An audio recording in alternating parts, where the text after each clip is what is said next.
Taste the Daily. Holidays nale, adi namma GT Holidays da. South India's #1 travel brand. Hey hi guys, welcome to Galatta Telugu. ఇది ఒక కొత్త episode of debutant diaries.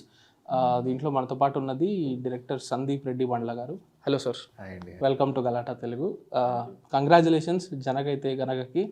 నాకు నచ్చింది movie, చాలా important topic. అంటే ఒక్క topic అని కాదు, మల్టిపుల్ టాపిక్స్ టచ్ చేశారు కదా.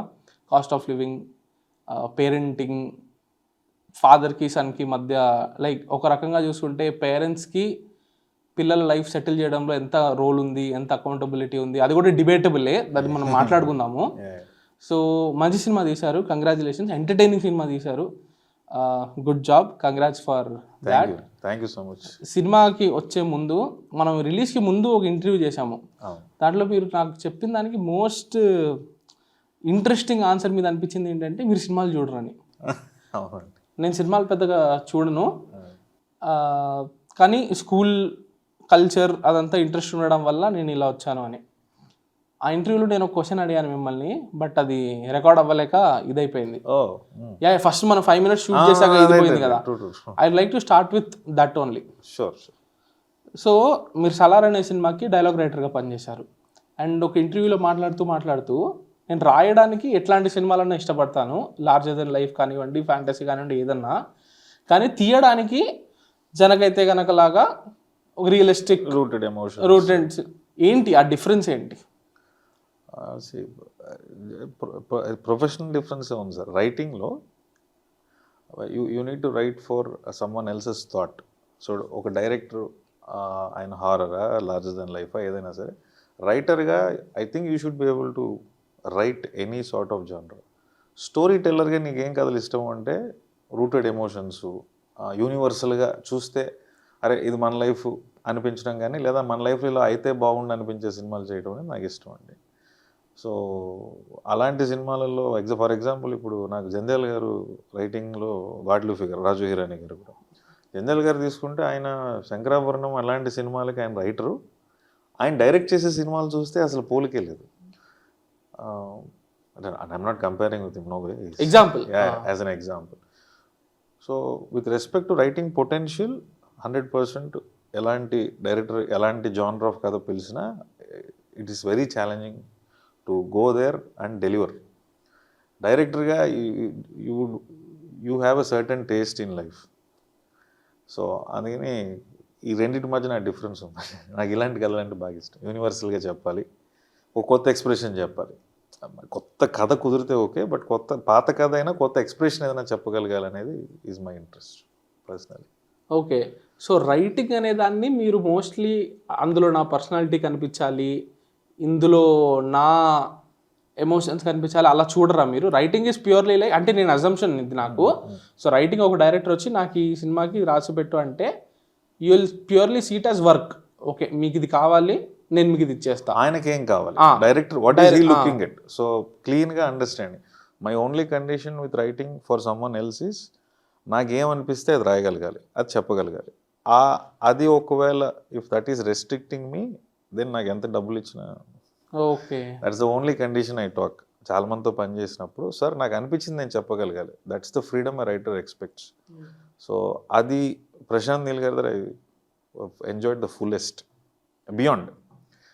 So that's the only condition, ఇంకేం లేదు. సో నేను అనుకున్నది చెప్పగలగాలి, అనుకున్నది రాయనివ్వాలి. సో వర్క్ అనే కాదు, it's a good challenge to have when you are trying to fit into someone else's dream, someone else's story which has come from them. అందులోకి వెళ్ళి ఎంత క్లోజ్గా వాళ్ళ విజన్ని మనం కూడా చూసి రాయగలగటం it's a good challenge to have. పర్సనల్గా అది డీసెంట్గానే సక్సెస్ అయినా అనుకుంటున్నా with that experience of travel work with lot of directors అనిపించింది. బట్ అంత స్పేస్ ఉందా సార్ జనరల్గా? లైక్ ఒక రైటర్కి అంత స్పేస్ ఇస్తారా డైరెక్టర్స్? ఒక ప్రశాంత్ నీల్ గారు ఇచ్చారు మన జనరల్గా, బికాస్ మీరు 7 years నుంచి చూస్తున్నారు మల్టిపుల్ డైరెక్టర్స్ని, అట్లీస్ట్ డైరెక్ట్గా అసోసియేట్ అవ్వకపోయినా కూడా యాజ్ అన్ అబ్జర్వర్గా ఉన్నారు కదా, అంత స్పేస్ ఉందా రైటర్స్కి? డైరెక్టర్కి అసోసియేట్ అంటే పేర్లు రాలేదు, అదే అందుకే అది వీ వాంట్ ఎంతూసియాస్టిక్ రైటర్స్ బ్రాకెట్లో పడ్డాను. ఏంటి ఆ బ్రాకెట్? డబ్బులు ఇవ్వం, క్రెడిట్ ఇవ్వం, వాళ్ళని ఎంతూసియాస్టిక్ రైటర్స్, యాక్టర్స్ అంటూ ఉంటారు. మరి what is that writer gaining? Experience అంటారు. Paid in exposure. Bad good తర్వాత తెలుస్తుంది. బట్ సో దట్ అదేంటంటే చిన్న బడ్జెట్ సినిమాలను లేకపోతే కొత్తోడు కదా, so we're giving you an opportunity. పాపం మేము వర్క్ వచ్చినప్పుడు ఎవరైనా పిలిస్తే ఎక్కడికి రావాలని అడుగుతాం తప్ప ఎంత ఇస్తారని అడిగింది లేదు. ఎవరన్నా వర్క్ నా ముందు వెళ్ళిపోదాం అనుకోండి, because you're also striving for opportunities. So అట్లా క్లోజ్గా ప్రాపర్ స్టోరీ డిస్కషన్స్, డైలాగు అన్నిట్లో కూడా ట్రావెల్ అయ్యామండి. సో మీరు ఇందాక చెప్పినట్టు ప్రశాంత్ సార్తో only thing you would get is freedom. You can speak your mind and enormous respect. రైటర్గా ఆయన ఇచ్చే respect next level. Not exaggerating.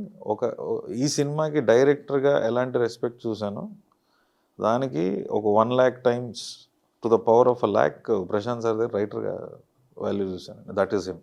So that's the small thing with him. రైటింగ్లో స్పేస్ ఉంటుందా అంటే 100% ఉంటుందండి. It's how you communicate. What I learned is maybe you are making a valid point, but how you communicate it to the director makes a difference. కాన్వర్జేషన్లో కొంతమంది sir ఇప్పుడు ఒక scene చెప్పారు, sir I think ఇది ఇలా చేస్తే బాగుంటుందేమో అంటానికి, ఇది బాగోలేదు నువ్వు అదే చేయి అంటానికి చాలా difference. It's how you communicate. It's more of people management with respect to writing or directing. రైటింగ్లో ఇంకా ఎక్కువ. కానీ ప్రశాంత్ సార్ అదేం లేదు. యూ కెన్ సే ఇది చండాలంగా ఉంది, okay, he will also say మనం రాసిన కూడా బాగా పరమ దరిద్రంగా ఉందిరా ఇది వద్దు. So that's how he's. అంత ఫ్రీడమ్ ఇంత ఎంజాయ్ చేసిన తర్వాత ఇప్పుడు of course I'm not associate with anybody else than Prashanth sir now. మళ్ళీ ఇప్పుడు వేరే వాళ్ళ దగ్గర పిలిస్తే ఇంత ఫ్రీడమ్ ఉంటుందా అనే ఫీలింగ్ వచ్చేసింది. బట్ వేరే వాళ్ళు పిలిస్తే వెళ్తారా ఇప్పుడు మళ్ళీ? I don't think so. So but Prashanth గారు is a very visual film maker కదా. Is a great writer also. Visually is extraordinary. కానీ ఆయన చిన్న చిన్న ఎలిమెంట్స్ అంటే ఎంత గ్రౌండెడ్ థాట్ చెప్తారో యూ విల్ గెట్ సర్ప్రైజ్. అంటే ఆయన సినిమా చూసి ఆయన మనం ఇలా అనుకుంటాం కదా, but the way he thinks to the grass root లెవెల్లో ఉన్న ఎమోషన్స్, క్వశ్చన్స్ అడుగుతారు. లైక్ ఎట్లాంటివి? Like those things make the character big. ఇప్పుడు ఎంత పెద్ద సలార్ అనే ఎగ్జాంపుల్, ఇప్పుడు కేజీఎఫ్ ఎగ్జాంపుల్ తీసుకుందాము. రాకీ బాయ్ ఆ రేంజ్ కదా. Rooted emotion mother. ఆయన గన్ తీసి పోలీస్ స్టేషన్ బెయిల్ చేశాడు, ప్రైమ్ మినిస్టర్ దగ్గర గన్ పట్టుకుని వెళ్ళిపోయాడు, పార్లమెంట్లోకి ఎంటర్ అయ్యాడు. రాకీ అంటే ఆ లెవెల్ కదా. కానీ అతని మొత్తం సినిమా బేస్ అయిన పాయింట్ ఈజ్ మదర్, అమ్మకి ఇచ్చిన మాట. That makes it bigger. Action blocks everybody loves, కానీ what comes with you after the film, షీట్ ప్రామిస్ చేశాడు కదా అమ్మకి అనేది. ఆయన ఆ బిల్డింగ్ ఉంటుంది చూడండి, character building. The first bricks of the character when you lay should be very very strongly rooted. That's what is a take away from Prashanth sir for me. చిన్న చిన్న క్వశ్చన్ అడుగుతారు, చిన్న చిన్నవి, మనం అది అనుకోము, అలాంటిది అడుగుతారు. అక్కడ బిల్డ్ అయితే then you talk whatever it is. అని వరల్డ్ని లేపేస్తారు లేదా వరల్డ్ని రూల్ చేస్తాడన్నా యూ విల్ బిలీవ్. సో అంత rooted base level simple things అడిగి క్యారెక్టర్ బిల్డ్ చేస్తారనమాట. Okay. So that's great thing about it. అంత ఎలివేషన్ ఎందుకు వర్కౌట్ అవుతుందంటే ఇంత చిన్న ఎమోషన్ నుంచి మాట్లాడతారు కాబట్టి. లైక్ సలార్లో కూడా నాకు చిన్న చిన్న విషయాలు చాలా ఇష్టము. లైక్ మన అట్లా జనరల్గా పెద్ద సినిమాల గురించి మాట్లాడితే we only talk about big moments కదా. సలార్లో చిన్న చిన్న మూమెంట్స్ భలే ఉంటాయి. లైక్ ఆ ఫైట్ ఉంటుంది కదా, కోల్ మైన్ ఫైట్, సిగరెట్ వెనక్కి పెట్టేసి ఉంటాడు అమ్మ వచ్చిన వెంటనే. That's what I was talking about. అతను ఎంత వారియర్ అయి ఉండొచ్చు, ఎంత పవర్ఫుల్. ప్రభాస్ సార్ అంటే 100 మంది కొట్టినా మనకేం పెద్ద ఈయన కాబట్టి ఇంకెవరు కొడతారు అనిపిస్తుంది. కానీ he's also a son to a mother, answerable. ఆ మదర్ కూడా తిడుతుంటే పడుతుంటారు. సో అది grounded element. However big we're, మనం ఇంటికి వెళ్తే మన అమ్మ నాన్న ఏమంటారు, ముందు తలకు నూనె పెట్టుకుంటారు. తలకు నూనె పెట్టుకుంటుంది, అమ్మేమో భోజనం చేసామని అడుగుతుంది, అంతే. So these things he asks for. అవి భలే పట్టుకుంటారు, స్మాల్ స్మాల్ థింగ్స్. అవి బాగా అబ్జర్వ్ చేశారు సార్. సెకండ్ టైం చూస్తున్నప్పుడు ఇప్పుడు, ఎందుకంటే ఆయన కట్ సెట్లు ఉంటాయి తెలుసు కదా, కలుపు తెచ్చిన షార్ట్ అయిపోద్ది. ఇక్కడ ఏదో కనిపించింది నెట్ఫ్లిక్స్ అయితే చూస్తే చెయ్యి ఇట్లా పట్టుకుని వెనక పెట్టుకుని ఒక్క షాట్, లైక్ 1 second కూడా ఉంటుంది, మళ్ళీ ఒక ½ second ఉంటుందేమో. సో ఇంకా ఏ ఫిల్మ్ మేకర్స్తో ట్రావెల్ చేశారు ఆన్ రికార్డ్ చెప్పగలిగేవి, if you are okay with? మొన్న ఆయన ఒక అతనితో చేశాను, 30 రోజుల్లో ప్రేమించడం ఎలా. ఇట్స్ బీన్ అబౌట్, ఆయనతో ఒక 3.5 years ట్రావెల్ చేశాను. ఇదే స్క్రిప్ట్ చాలా చోట్లకి వెళ్ళి ultimately I mood out after a point. తర్వాత ఆయన కంటిన్యూ చేసి ఫిలిం చేశారు. Lot of other people, maybe not mentioning name is better. Okay. I travel. ఇప్పుడు ఇండియన్ ఏజ్ 25 అని ఒక ఇండిపెండెంట్ ఫిలిం. శశి గారు. So we write together, we use to write together. Right. So ఆ ఫిలిమే మాకు రాజుగారి కంపెనీకి విజిటింగ్ కార్డ్ అయింది. I had written and acted also in that manager character నేనే చేశాను. Oh, that's you. Sorry, I watched it very long ago. So Hari గారు అని ఉన్నారు, హరి అన్న అని, వెరీ డియర్ పర్సన్. ఆయన స్క్రీన్ ప్లే హరి అంటారు, Mister Perfect, Maharshi, all of film ఆయన రైటర్. సో ఆయన మమ్మల్ని రాజుగారి కంపెనీ దగ్గరికి తీసుకెళ్ళి రాజుగారితో పరిచయం చేస్తే from there my travel with SVC started. So శశితో I travel quite a bit. 3 years పట్టింది. మధ్యలో పాకెట్ మనీ, డబ్బులు, I quit my job, I was earning fairly well. So వాటి కోసం చిన్న క్యారెక్టర్స్లో యాక్టింగ్ కూడా చేశాను. Small films, independent films. Indian age 25 made a big mark. దాని తర్వాత అందరూ అదే కాస్ట్యూము, అదే గెటప్, అదే డైలాగులు చాలామంది పిలిచారు, బోర్ కూడా ఆపేసాను. ఓకే. సందీప్ గారు ఇండస్ట్రీని చూస్తున్నారు కదా ఇప్పుడు, obvious thankfully you made it. True. Very happy for you. చేసేసారు, you made it, became a director, you made a hit film. But అంతకు ముందు ఈ struggle phase, I don't want to romanticise or glorify it. అయ్యో struggle, ఆకలి కష్టాలు, ఆకలి కేకలు అవన్నీ కాదు. బట్ ఈ రైటర్స్ని ట్రీట్ చేసే ఒక విధం ఒకటి ఉంటుంది కదా, వై డూ యూ థింక్ అది ఇంకా జరుగుతూనే ఉంది? ఎందుకంటే నేను కొన్ని పాత రైటర్స్ ఇంటర్వ్యూస్ చూస్తుంటా, ఏంటి 80sలో పనిచేసిన వాళ్ళు, 90sలో పనిచేసే వాళ్ళు చెప్పేవి అవే ఉంటాయి. 2000sలో కష్టపడి వచ్చిన రైటర్స్ వాళ్ళు చెప్పేవి అవే ఉంటాయి. It is basically literally 2024 now. ఇప్పటికీ ఇప్పుడు బ్రేక్అవుట్ అవుతున్న రైటర్స్, డైరెక్టర్స్ వాళ్ళు చెప్పేది కూడా ఇదే. ట్రూ. ఎందుకు అట్లా? I don't know. పాత టైం నాది, but I heard in the 80s రైటర్స్కి చాలా వాల్యూ ఉండేదని విన్నాను. ఎందుకంటే writers use to decide director and hero అంట ఎట్ ఎ టైం.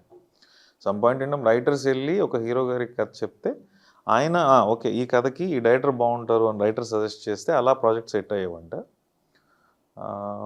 మీరు అనేది యాక్చువల్లీ వెరీ వ్యాలిడ్ పాయింట్. ఎందుకంటే my analysis is wherever there is money involved, huge money is involved, comes insecurity also at the same time.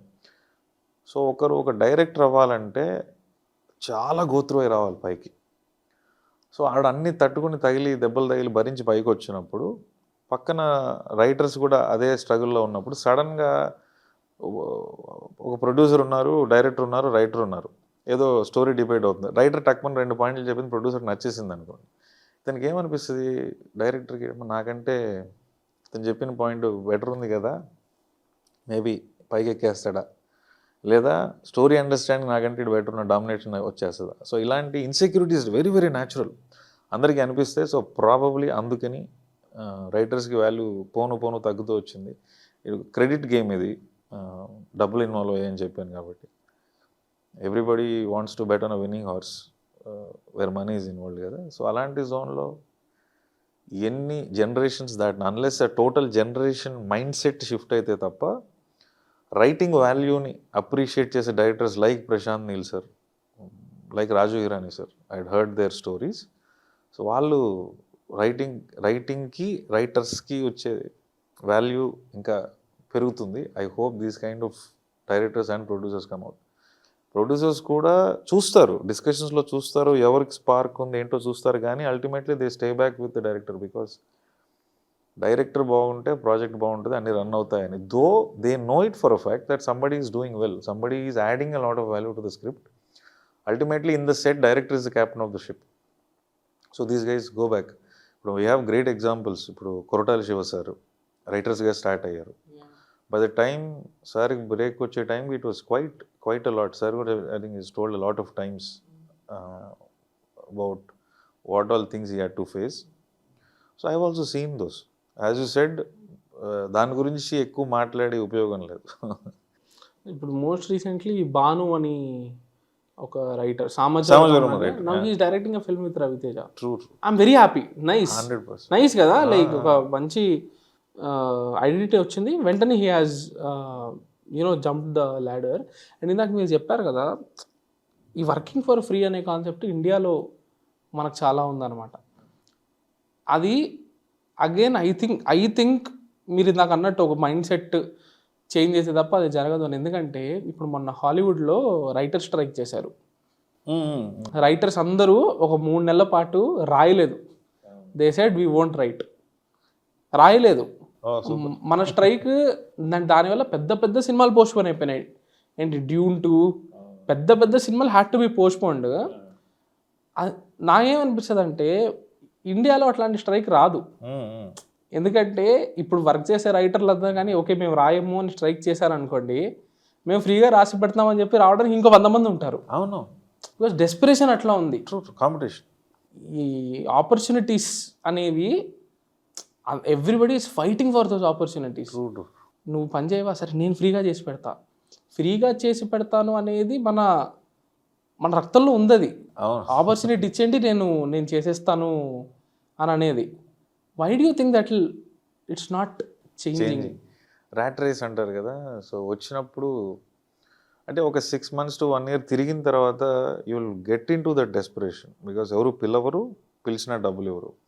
అలాంటి రన్లో ఉన్నప్పుడు మనకి మళ్ళీ గట్టి మోటివేషన్స్ చెప్తుంటారు. డబ్బులు ఏముందా, ఏ రోజన్నా వస్తాయి, నువ్వు డబ్బులు అడుగుతావు. రాధికా ఆప్టే గారు made a fantastic statement. She told, I think film industry is the only industry which will make you feel embarrassed to ask the money you should get. So అది మనం అనుకున్నట్టు జనరేషన్ మైండ్ సెట్ షిఫ్ట్ కావాలి. మళ్ళీ చూడండి, ఏదన్నా పెద్ద సినిమాలు ఒక 2-3 వచ్చి అంతగా నిలబడకపోతే ఇమ్మీడియట్గా అక్రాస్ ఇండస్ట్రీ రైటర్స్ లేరు. అదే రైటర్ మీ ముందరే ఉన్నాడు, బట్ మీరు ఎప్పుడు పట్టించుకోరు. రైటర్స్ లేరు, అట్ ద సేమ్ టైం రైటర్కి వాల్యూ కూడా లేదు. If you actually understand story inception రైటింగ్లో ఎంత బాగుంటే అదే ట్రాన్స్లేట్ అవుతుంది. So it's a long debate, never ending debate as well. But నేను what lot of people tell is, ఈ రైటర్స్ డైరెక్టర్స్ అవ్వటం వల్ల ఈ స్ట్రగుల్స్ అనుకోండి, రెస్పెక్ట్ లేకపోవడమో, క్రెడిట్ లేకపోవడం, డబ్బులు లేకపోవడం వల్ల ఇంకా బ్యాడ్ షేప్ వచ్చేసింది ఇండస్ట్రీకి. దట్ వే రక్షిత్ శెట్టి గారు one of the interviews he told, when you can give a budget of 30 crore 20 crore to a film, రైటర్కి 2-3 లక్షలు ఇవ్వడానికి ఏంటి? That's like not even 1%.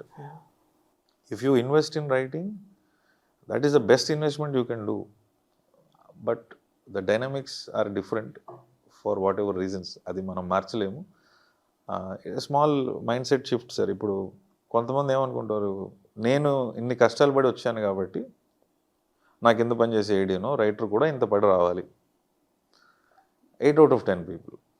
కొంతమంది ఏమో నేను పడ్డాను కాబట్టి పడకూడదు.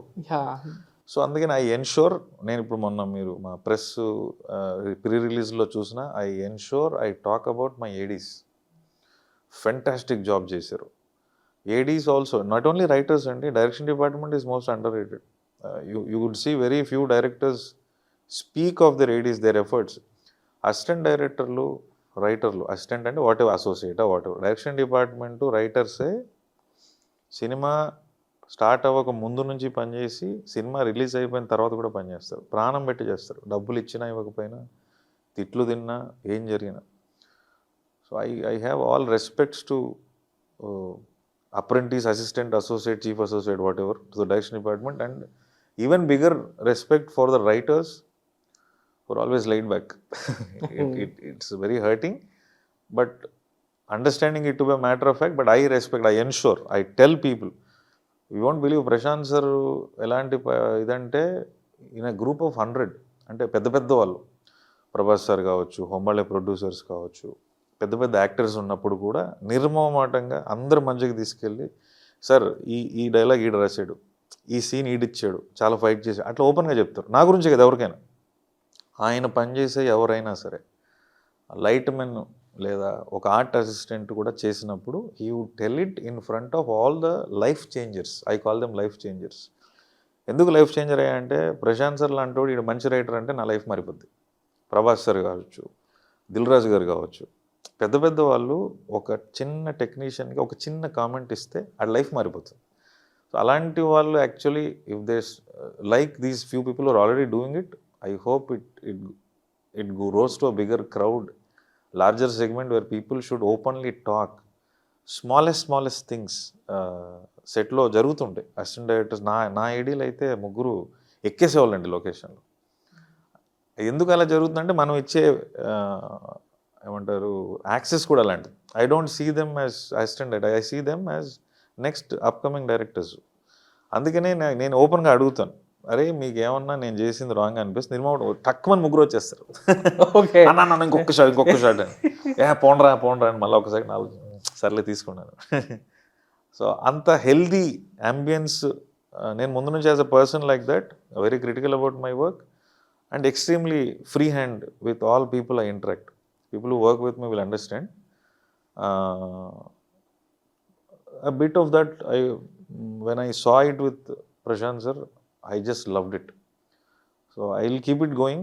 I hope somebody who watches this video or somebody might inculcate this habit so that ఫ్యూచర్లో అది చిన్న రైటరా పెద్ద రైటరా అసోసియేటా అసిస్టెంటా ఏం సంబంధం లేకుండా మంచి వాల్యూస్ పెరగాలని నేను I'm also wishing and I hope it will happen.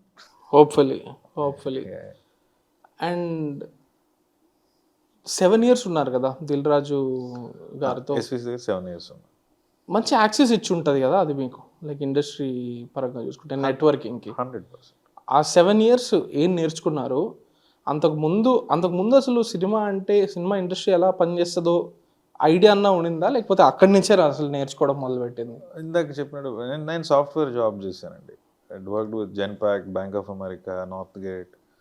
So when I was working with Bank of America, అప్పుడు నాకు సునీల్ గారని మై బ్యాడ్మింటన్ ఇది నేను ఒక ఇంటర్వ్యూలో. So badminton is something which fed me food. So badminton వల్లనే నాకు ఫస్ట్ జాబ్ కూడా. Okay.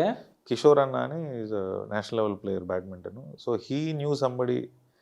So when I told I'm BTech హైదరాబాద్కి వచ్చాను జాబ్ కోసం ట్రై చేస్తాను అంటే ఈయన అక్కడ రెఫర్ చేస్తే ఓటీస్ ఎలివేటర్స్ అని మై సేల్స్ ఇంజనీర్గా జాబ్ చేశాను. So some of those parts are replicating in Janaka Aithe Ganaka. Magic wash. So I worked with Otis elevators. Okay. So I tried to replicate it in a humorous way. Oh, so basically ఇదే role చేశారా మీరు? Okay. My first job was into marketing. Then the same బ్యాడ్మింటన్లో రవి గారు అని is in the US now. So ఆయన నాకు shuttle కోర్ట్లోనే పరిచయం. మధురానగర్లో బ్యాడ్మింటన్ ఆడతాను. ఇట్స్ బీన్ చాలా ఏళ్ళుగా ఆడుతున్నాను. సో అక్కడ ఆయన పరిచయం అయ్యి ఆయన నాకు ఐటీ జాబ్ రెఫరెన్స్ ద్వారా ఆయన ద్వారా నేను జెన్పాక్లోకి ఎంటర్ అయ్యాను. ఆ తర్వాత ఆ బ్యాడ్మింటన్ కొలిగే సునీల్ గారని is VFX industry from about 20 years now.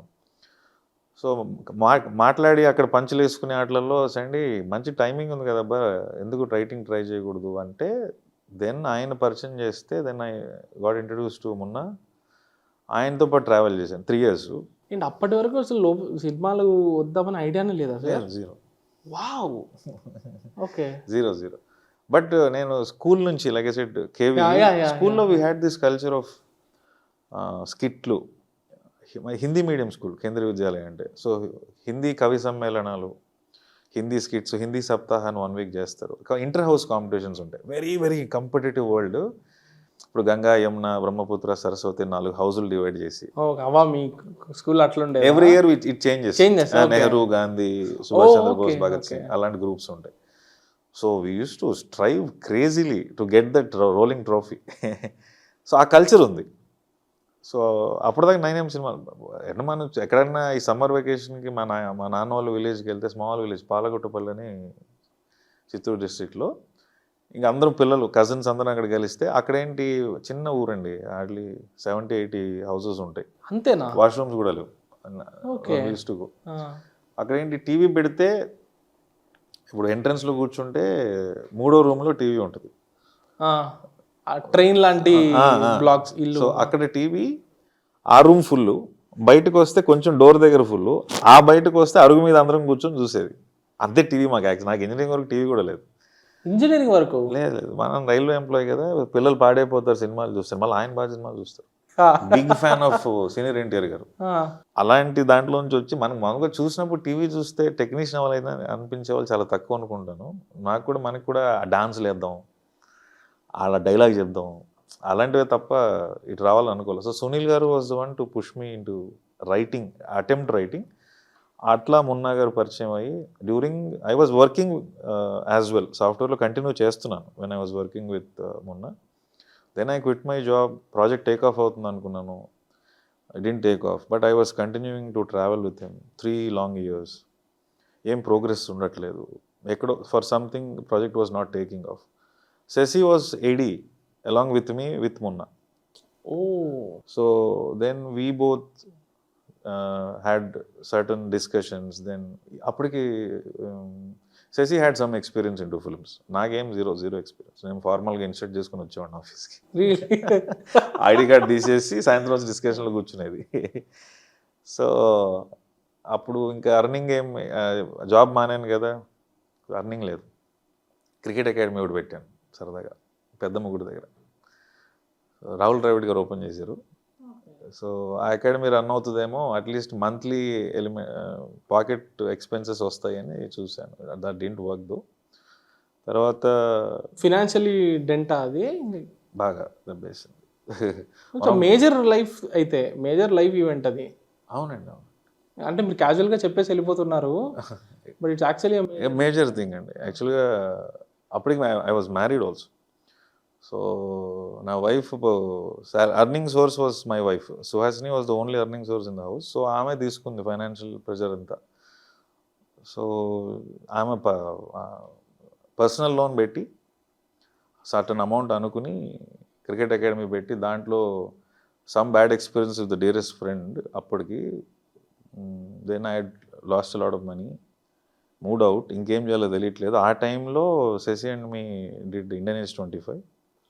Okay, that got us into Raj గారు త్రూ హరి అన్న తీసుకురావటం. అక్కడ నుంచి శశితో ట్రావెల్ అయింది. ఆ స్క్రిప్ట్ కోసం పనిచేసి, even that also didn't take off for some reason. ఆ జర్నీలో, so from my working days it self I was expose to industry. అప్పటి నుంచి తెలుస్తున్నాయి, ట్రావెల్ చేసి రాజ్ గారి దగ్గర ట్రావెల్లో 3 years ఆల్మోస్ట్ శశితోనే ఉన్నా. That project was not moving forward. And after a point, I had certain creative differences with Sesi as well. So I had moved out. Harshit Garto, I had built a relation by then. Harshit Garki, Prashanth Garu was a friend from Ugram. So Harshit Garu nanu KGF 2 location తీసుకెళ్తే, ప్రశాంత్ గారికి ఇది writing ఏదో try చేస్తున్నాడు, నా friend అని పరిచయం చేస్తే, ఆయనతో ఒక 2-3 డిస్కషన్స్ జరిగే ఛాన్స్ వస్తే అక్కడి నుంచి ఆయన అవకాశం ఇచ్చి ముందుకు తీసుకెళ్ళారు. సో 7 years విత్ ఎస్విసిలో ఆల్మోస్ట్ లాస్ట్ 4 years నేను ప్రశాంత్ సార్తోనే ఉన్నా. బట్ ఆ లాక్డౌన్కి ముందు when I mood out of Shashi's project, I had told a line, different line. So Raj గారు ఓకే చేశారు. What was that line? అంటే రామ్కామ్ ఫుల్లీ ఎంటర్టైనింగ్, నా ఫ్లేవర్లోనే ఎంటర్టైన్మెంట్లోనే ఉండదు. He is okay. అప్పుడు లాక్డౌన్ పడింది. ఇందాక చెప్పాను కదా, మనకి సినిమాలు చూసి అలవాట్లేదు. ఆ లాక్డౌన్లోనే ఈ Godfather, Game of Thrones, అది bank robbery, Money Heist, Special Ops, Family Man, ఇవి ఇంకొన్ని ఏ సినిమాలు బేసిక్ అని అడుగుతారో అవి కూడా చూడలేదు కాబట్టి అవన్నీ అప్పుడు చూశానండి. చూసిన తర్వాత I was always in touch with my next gen ADs and writers. చూస్తుంటే ఓవరాల్గా ఒక థాట్ ప్రాసెస్ షిఫ్ట్ అయింది అని అనిపించి, idea of Janaka Aithe Ganaka very base idea, what if somebody sues a condom company అనేది ఉండింది యాజ్ అ ఫన్ ఫ్యాక్ట్, మామూలుగా ఏదో ఆలోచించుకుంటూ. But I didn't know which way to drive it. So పాత romcom idea will be a regular romcom with a new expression, fun ride.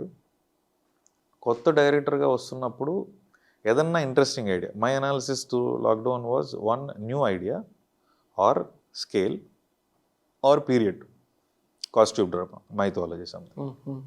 ఈ 3 కుదిరితే extraordinary, తప్పితే తప్ప. ఎందుకంటే kind of directors that are coming in, new age directors ఐఫోన్లో cinema తీసేస్తున్నారు. So ఏదో అట్లాంటిది ఏదైనా చేస్తే బెటర్ ఏమో అని I again went back to Raj గారు and said post lockdown sir అదొద్దు, ఈ లైన్ అనుకుంటున్నాను అంటే, హర్షిత్ గారు రాజు గారికి చెప్పడం, ఆయన ఇమీడియట్గా ఓకే చేయడం, which was biggest surprise because I never expected him to accept a film like this. So that was the first pitch ఏంటి? ఎవరికి పిచ్ చేశానా? ఫస్ట్ పిచ్ ఎవరికి చేశారు, ఎలా చేశారు? క్యాజువల్గా హర్షిత్ గారికి ఆఫీస్లో నాకు విఎంఆర్ అని గుంటూరు డిస్ట్రిబ్యూటరు, నాని గారు మన పిఆర్ఓ, ఎస్విసి పిఆర్ఓ నాని గారు. సో మేమందరం గ్యాంగ్గా ఉండేవాళ్ళం. సో నాని గారు, విఎంఆర్ గారు మనకి extremely critical and open people. బాగాలేదంటే చండాలంగా ముందుకి దొబ్బే ఇక్కడి నుంచి ఆ టైప్. సో వాళ్ళకి ఫస్ట్ చెప్పాను ముందు రోజు, ప్రీవియస్ నైట్.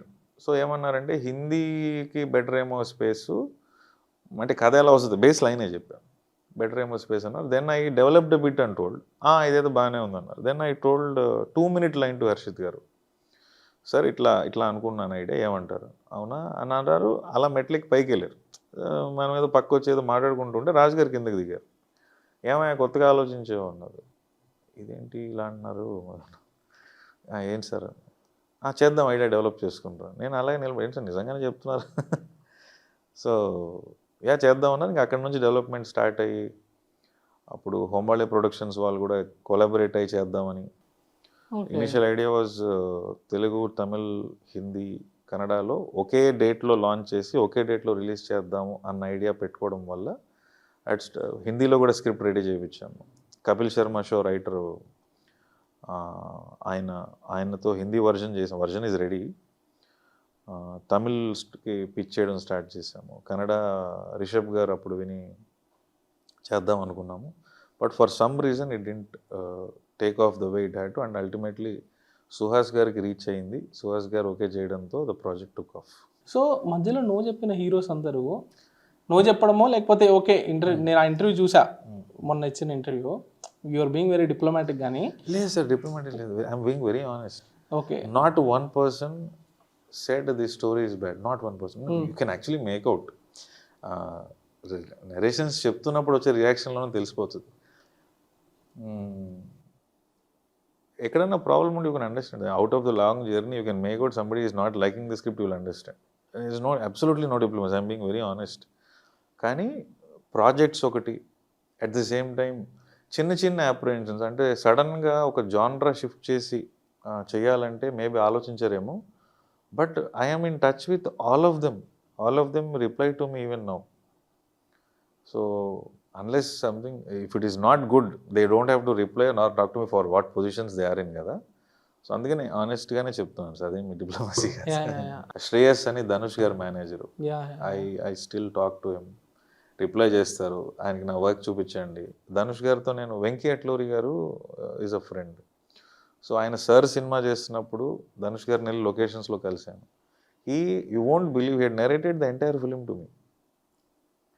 ఫస్ట్ టైం ఆయనకు నరేట్ చేసిన దానికి దీనికి మధ్యన 6 to 7 months గ్యాప్ ఉంది. స్టిల్ ఆ రోజు చెప్పాడు, Sunday I can tell you the story, full story again అన్నారు. నేను ఓకేలే అంటారు అని అనుకున్నా.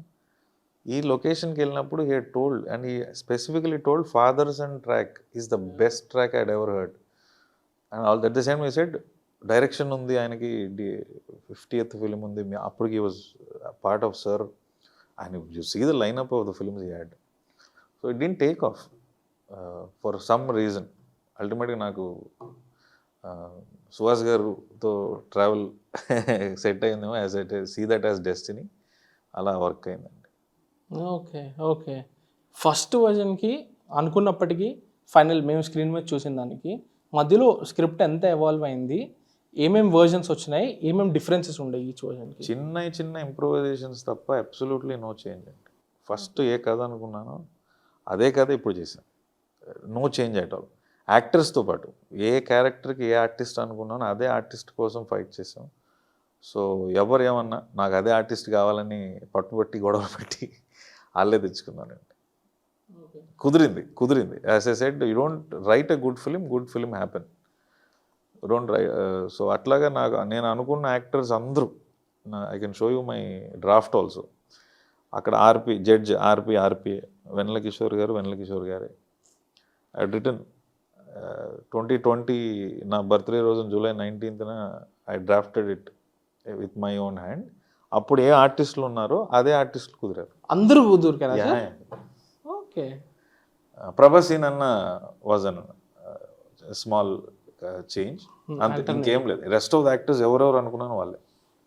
ఓకే, గోపరాజ్ గారే.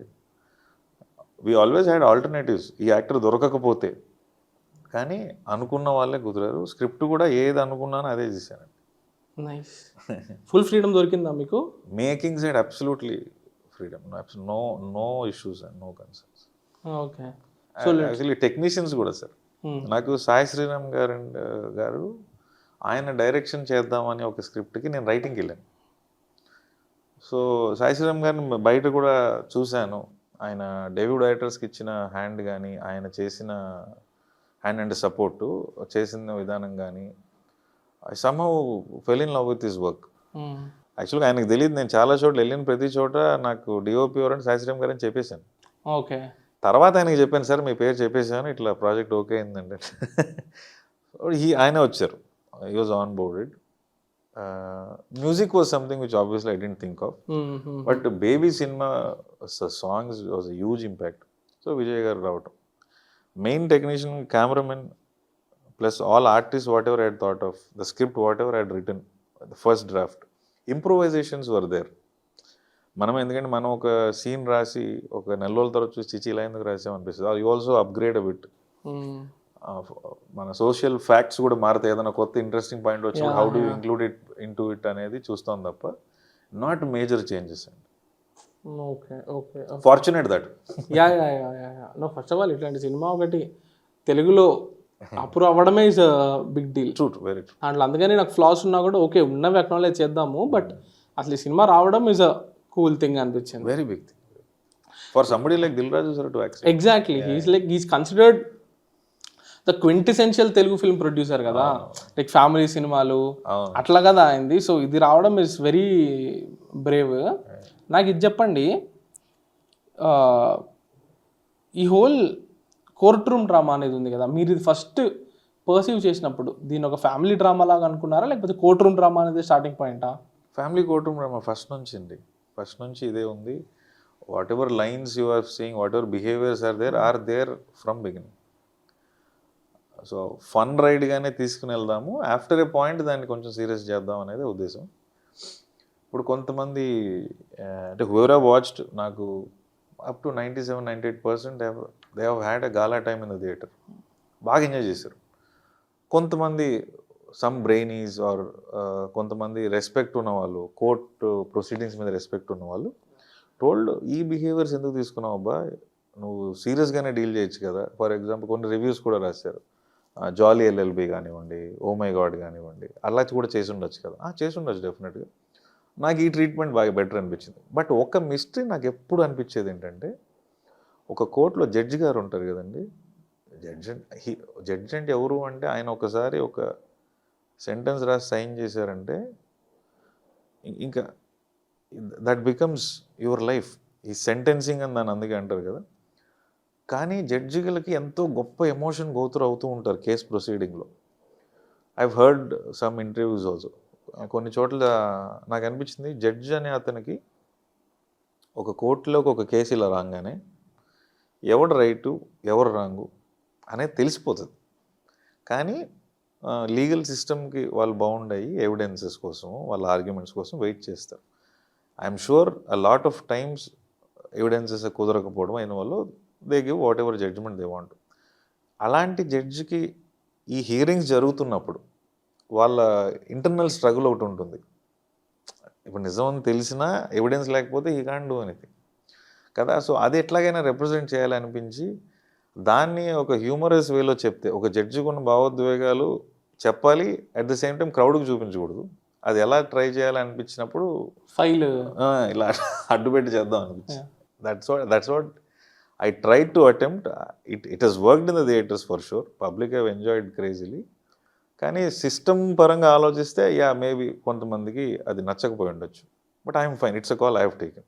సో అది తెలిసే తీసుకున్నారు మీ క్రియేటివ్ లిబర్టీ. ఇది నేను ఎంటర్టైన్మెంట్ కోసం నేను అక్యురసీని పక్కన పెడుతున్నాను అనేది 100% purely my call. Okay. And మీరు సినిమాలు చూడనని చెప్పారు కదా సార్. సో ఈ సినిమాలు చూడకపోవడం అనేది మీకు అడ్వాంటేజా డిసడ్వాంటేజా రైటింగ్ పరంగా? I do not know. As of now ఇప్పటిదాకా అయితే ఏం స్ట్రగుల్ ఫేస్ చేయలేదండి. I tell a small back story. సినిమాలు చూడకపోవడం అనేది ఇంట్లో పేరెంట్స్ స్ట్రిక్ట్గా పెంచడం వల్ల వచ్చిన విషయం. అది పోను అలవాటుగా మారిపోయింది. నేను ఒక్కడిని ఇప్పటిదాకా ఒక సినిమా కూడా చూడలే. Not once. ఎవరో ఫ్రెండ్స్ పట్టుకుని ఈడ్చుకుని వెళ్ళి బతిమలాడి బాగా మాడుతుంది కానీ వెళ్ళేవాడిని కాదు. కానీ ఇప్పుడు నేను ఒక మైథలాజికల్ సినిమాకి నన్ను ఎవరన్నా పిలిచారు, లేదా నేను ఒక సబ్జెక్ట్ ఐడియా నాకు తడితే నాకు పౌరాణిక తెలుగు భాష మీద అంత పట్టు లేదు.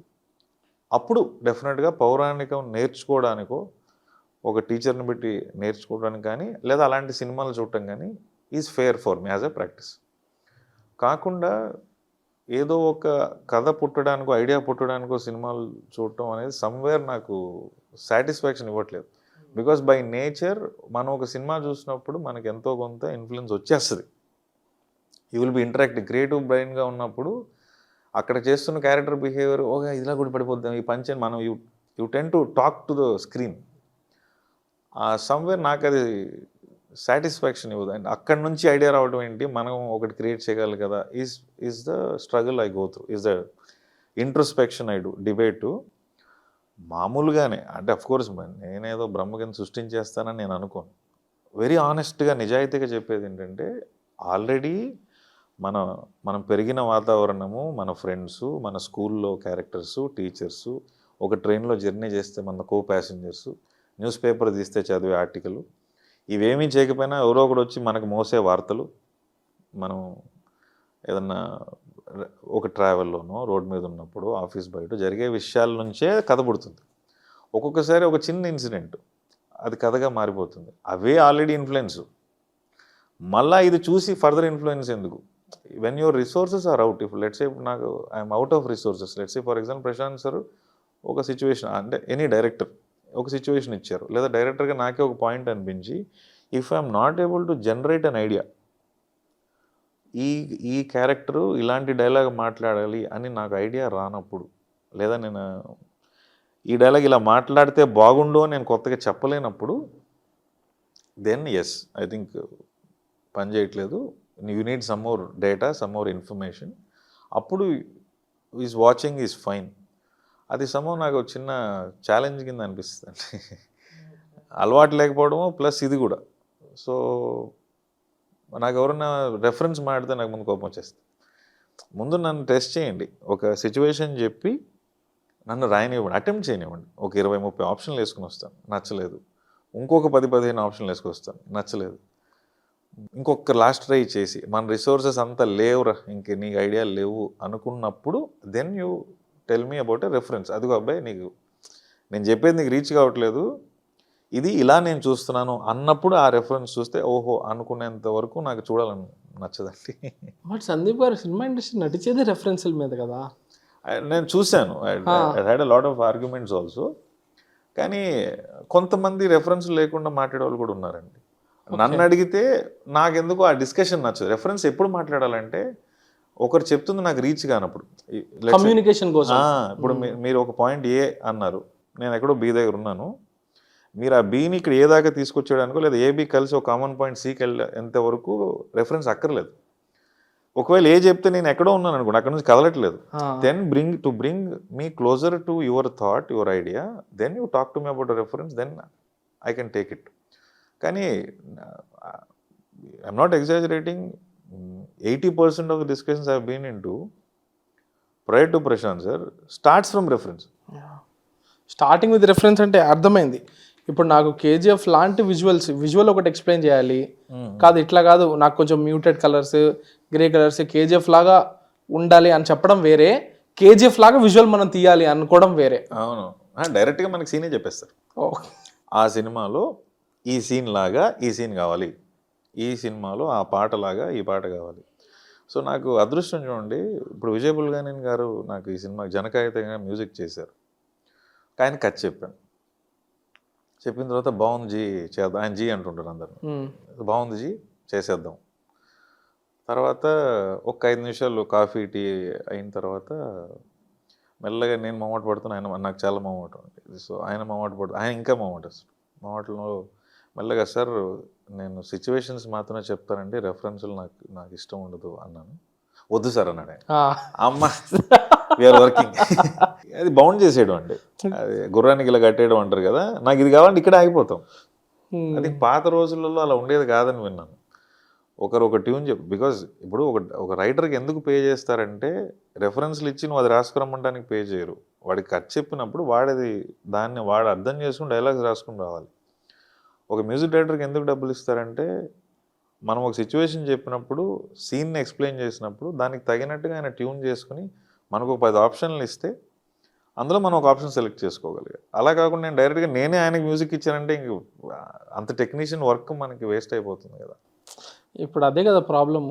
ఇది మన లాస్ట్ ఇంటర్వ్యూలో కూడా మాట్లాడుకున్నాము. ఎవరు కూడా లైఫ్ని చూసి ఏదో నన్ను ఇది ఇన్స్పైర్ చేసింది, నాకు ఇది చెప్పాలని ఉంది అని సినిమాలు తీసేవాళ్ళు చాలా తక్కువ. ఒక సినిమా హిట్ అయిపోయింది, అట్లాంటి సినిమా తీద్దాం అనుకునే సినిమాలు ఎక్కువ వస్తున్నాయి. అలా అడుగుతారు కూడా అండి. It is both ways actually.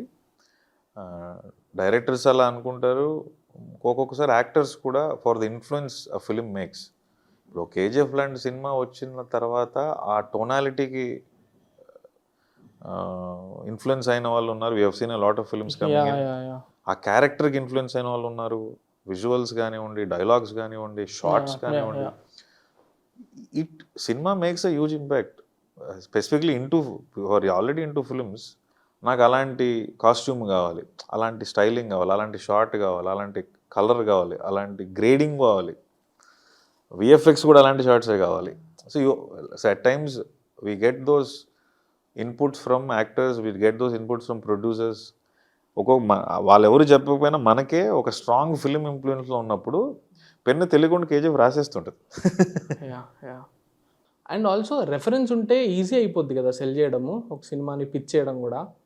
నేను మొన్న కమిటీ రోల్ డైరెక్టర్తో యదువంశీ గారితో మాట్లాడుతున్నప్పుడు ఆయన సినిమాని ఆయన పిచ్ చేస్తున్నప్పుడు, మన జాతరత్నంలాగా తీసేద్దామా సినిమా, కేర్ ఆఫ్ కంచర్పాలెం లాగా తీసేద్దామా సినిమా అని అన్నారంట ప్రొడ్యూసర్స్. ఎందుకంటే వాళ్ళకి ఈ సినిమా ఆ సినిమాలాగా ఉంటుంది అంటే వాళ్ళకి ఒక అష్యూరెన్స్. అవును. అట్లా చూసుకుంటే జనకైతే కనుక ఏం పెద్ద రెఫరెన్సులు లేవు. మ్యాక్సిమం మన కోటరం డ్రామా అనేది లేదు, గోపాల ఒక్కటే అంటారు. అవును, అది తప్ప ఇంకా పెద్ద రెఫరెన్స్లు ఏమీ లేవు. అది కూడా it's universal topic, it's not ఇంత నీష్ టాపిక్ కాదు అది. అవునండి. This is a very niche topic. So ఆ రకంగా కూడా ఇట్స్ కూల్ అనిపించింది. ఇప్పుడు మూవీ విషయానికి వస్తే, మీరు మూవీని ఓపెన్ చేయడము ల్యాండ్తో ఓపెన్ చేస్తారు. ఓకే, కొడుకు తీసుకెళ్ళి నాన్నని ఇక్కడ కొందామని చెప్పడం ఒక ల్యాండ్, నాన్న ఇక్కడ కాదు నేను ఇక్కడ ఇన్వెస్ట్ చేస్తానని చెప్పడం, అది చెరువు అయిపోవడం. ఓపెనింగ్ దీంతో చేద్దామని ఎందుకు అనిపించింది? ఒక ఫాదర్ సన్ మధ్యన రిలేషన్ చెప్పడానికి ఏదన్నా ఒక ఇంట్రెస్టింగ్ ఇన్సిడెంట్ ఉంటే బాగుంటుంది అనిపించిందండి. అండ్ చాలామంది మన ఫ్రెండ్స్లో కానీ మోస్ట్ ఆఫ్ ద హౌసెస్లో మధ్యతరగతిలో జరిగేది ఏంటంటే, యంగర్ జనరేషన్ మాటలు వినరు parents for what ever reason. అట్లా విని దెబ్బతిన్న వాళ్ళు ఉన్నారు, విని మంచి అంటే మన సినిమాలో లాగా వీడి మాట ఏంటంటే బాగుపడే ఛాన్స్ కూడా ఉండేది. కానీ ఏంటంటే ఆ కన్జర్వేటివ్ మైండ్ సెట్లో రిస్క్ ఎందుకు అనే మైండ్ సెట్లో ఉంటారు. కాబట్టి అలాంటి ఫాదర్ని, అలాంటి సన్ని రిప్రజెంట్ చేయడానికి I thought this was the moment. Very interestingly 10కి 9 మంది ఇది మా మూమెంట్ అని చెప్పారు. Lot of people. నేను చెప్పింది కూడా వినలేదు మా నాన్న అని. యాక్చువల్లీ ఫాదర్స్ ఆల్సో సెడ్ ఆయన వాళ్ళ నాన్నకి చెప్పిన వాళ్ళు వినలేదు. Gave me lot of happiness. ఇప్పుడు అందరు అంటుంటారు కదా, లైక్ తాత దగ్గర మాకు 100 ఎకరాలు ఉండేవి, మాకు అప్పట్లో 50 ఎకరాలు ఉండేవి, ఇప్పుడు ఎకరో 10 కోట్లు అని మా తాత అమ్మేశాడు. These are all real stories. అందరు చెప్తుంటారు, ఈ తాత ఎందుకు అమ్మావు నువ్వు, బతుకుంటే నేను మా తాతని చెప్పుండేవాడిని, టైం మెషిన్ ఉంటే నేను మా తాతని వెళ్ళి ఆ ల్యాండ్లు అమ్మకుండా ఆపేవాడిని అని. These all so relatable sir. But open చేయడం ఎందుకు ఆ సీన్తో? అంటే హీరో క్యారెక్టర్ డైరెక్ట్గా డిఫైన్ అయిపోతుంది కదా.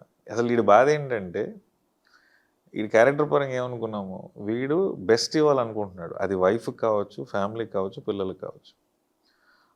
సో బెస్ట్ ఇవ్వాలంటే వీడి మెంటల్ స్టేట్ ఏంటి, మిడిల్ క్లాస్ చూడండి, మా నాన్న నన్ను సెటిల్ చేయలేదు అనుకునే చాలా కామన్ పాయింట్. సో వీడికున్న పొజిషన్ని డైరెక్ట్గా డెపిక్ట్ చేయడానికి, వాడు ఎందుకు ఆ పరిస్థితి మైండ్ సెట్లో పడిపోయాడు అని చెప్పడానికి father is a prime reason Audi point of వ్యూలో.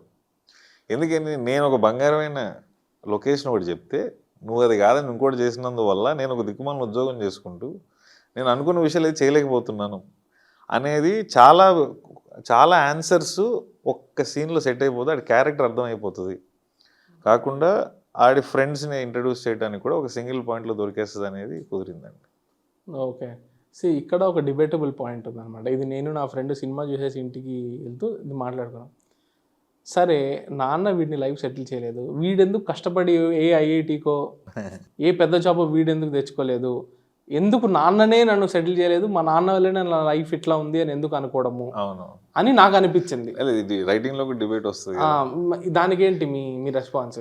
వాడు ఈజ్ యాక్సెప్టెడ్ హిస్ లైఫ్ అండి.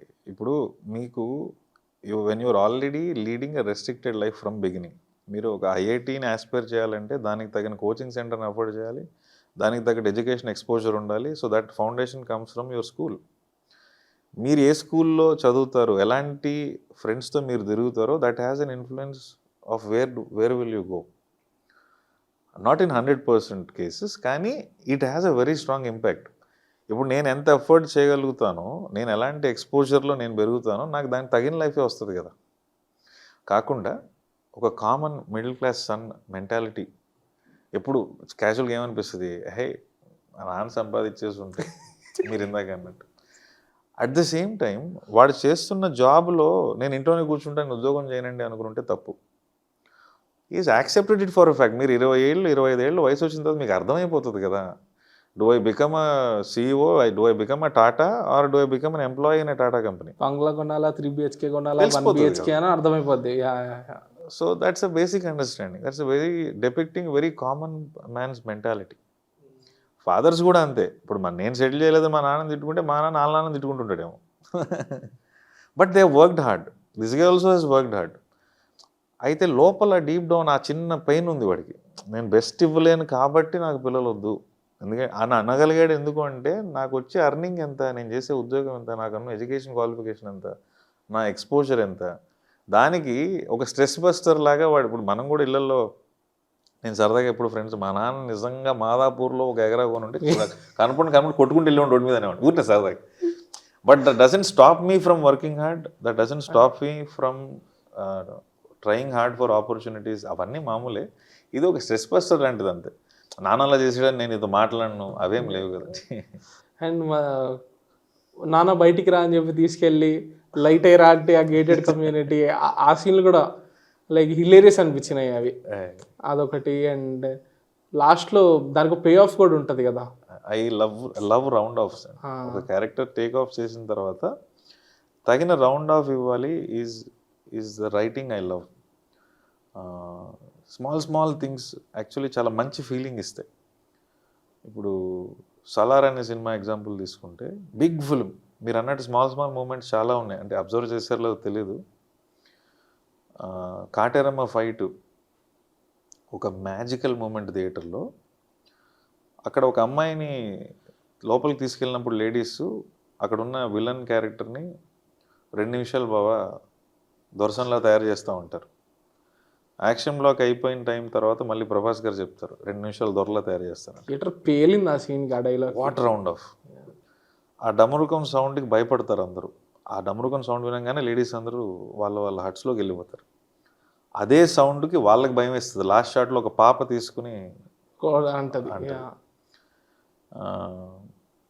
ప్రభాస్ సార్, పృథ్వీరాజ్ సార్ ఇప్పుడు ప్రభాస్ గారిని ఆపుతూ ఉంటారు, దేవాని ఉండు ఆపుతూ ఉంటే, ఆ నారంగ్ అనే క్యారెక్టరు ఓ పని చేయి, నీ తల తీసి నా కాలు దగ్గర పెట్టేసి అంటాడు. ఆపోజిట్ వెళ్తే ఈయన నరికితే అదే తల వచ్చి వరద కాలు మీద పడుతుంది. That gives a kick.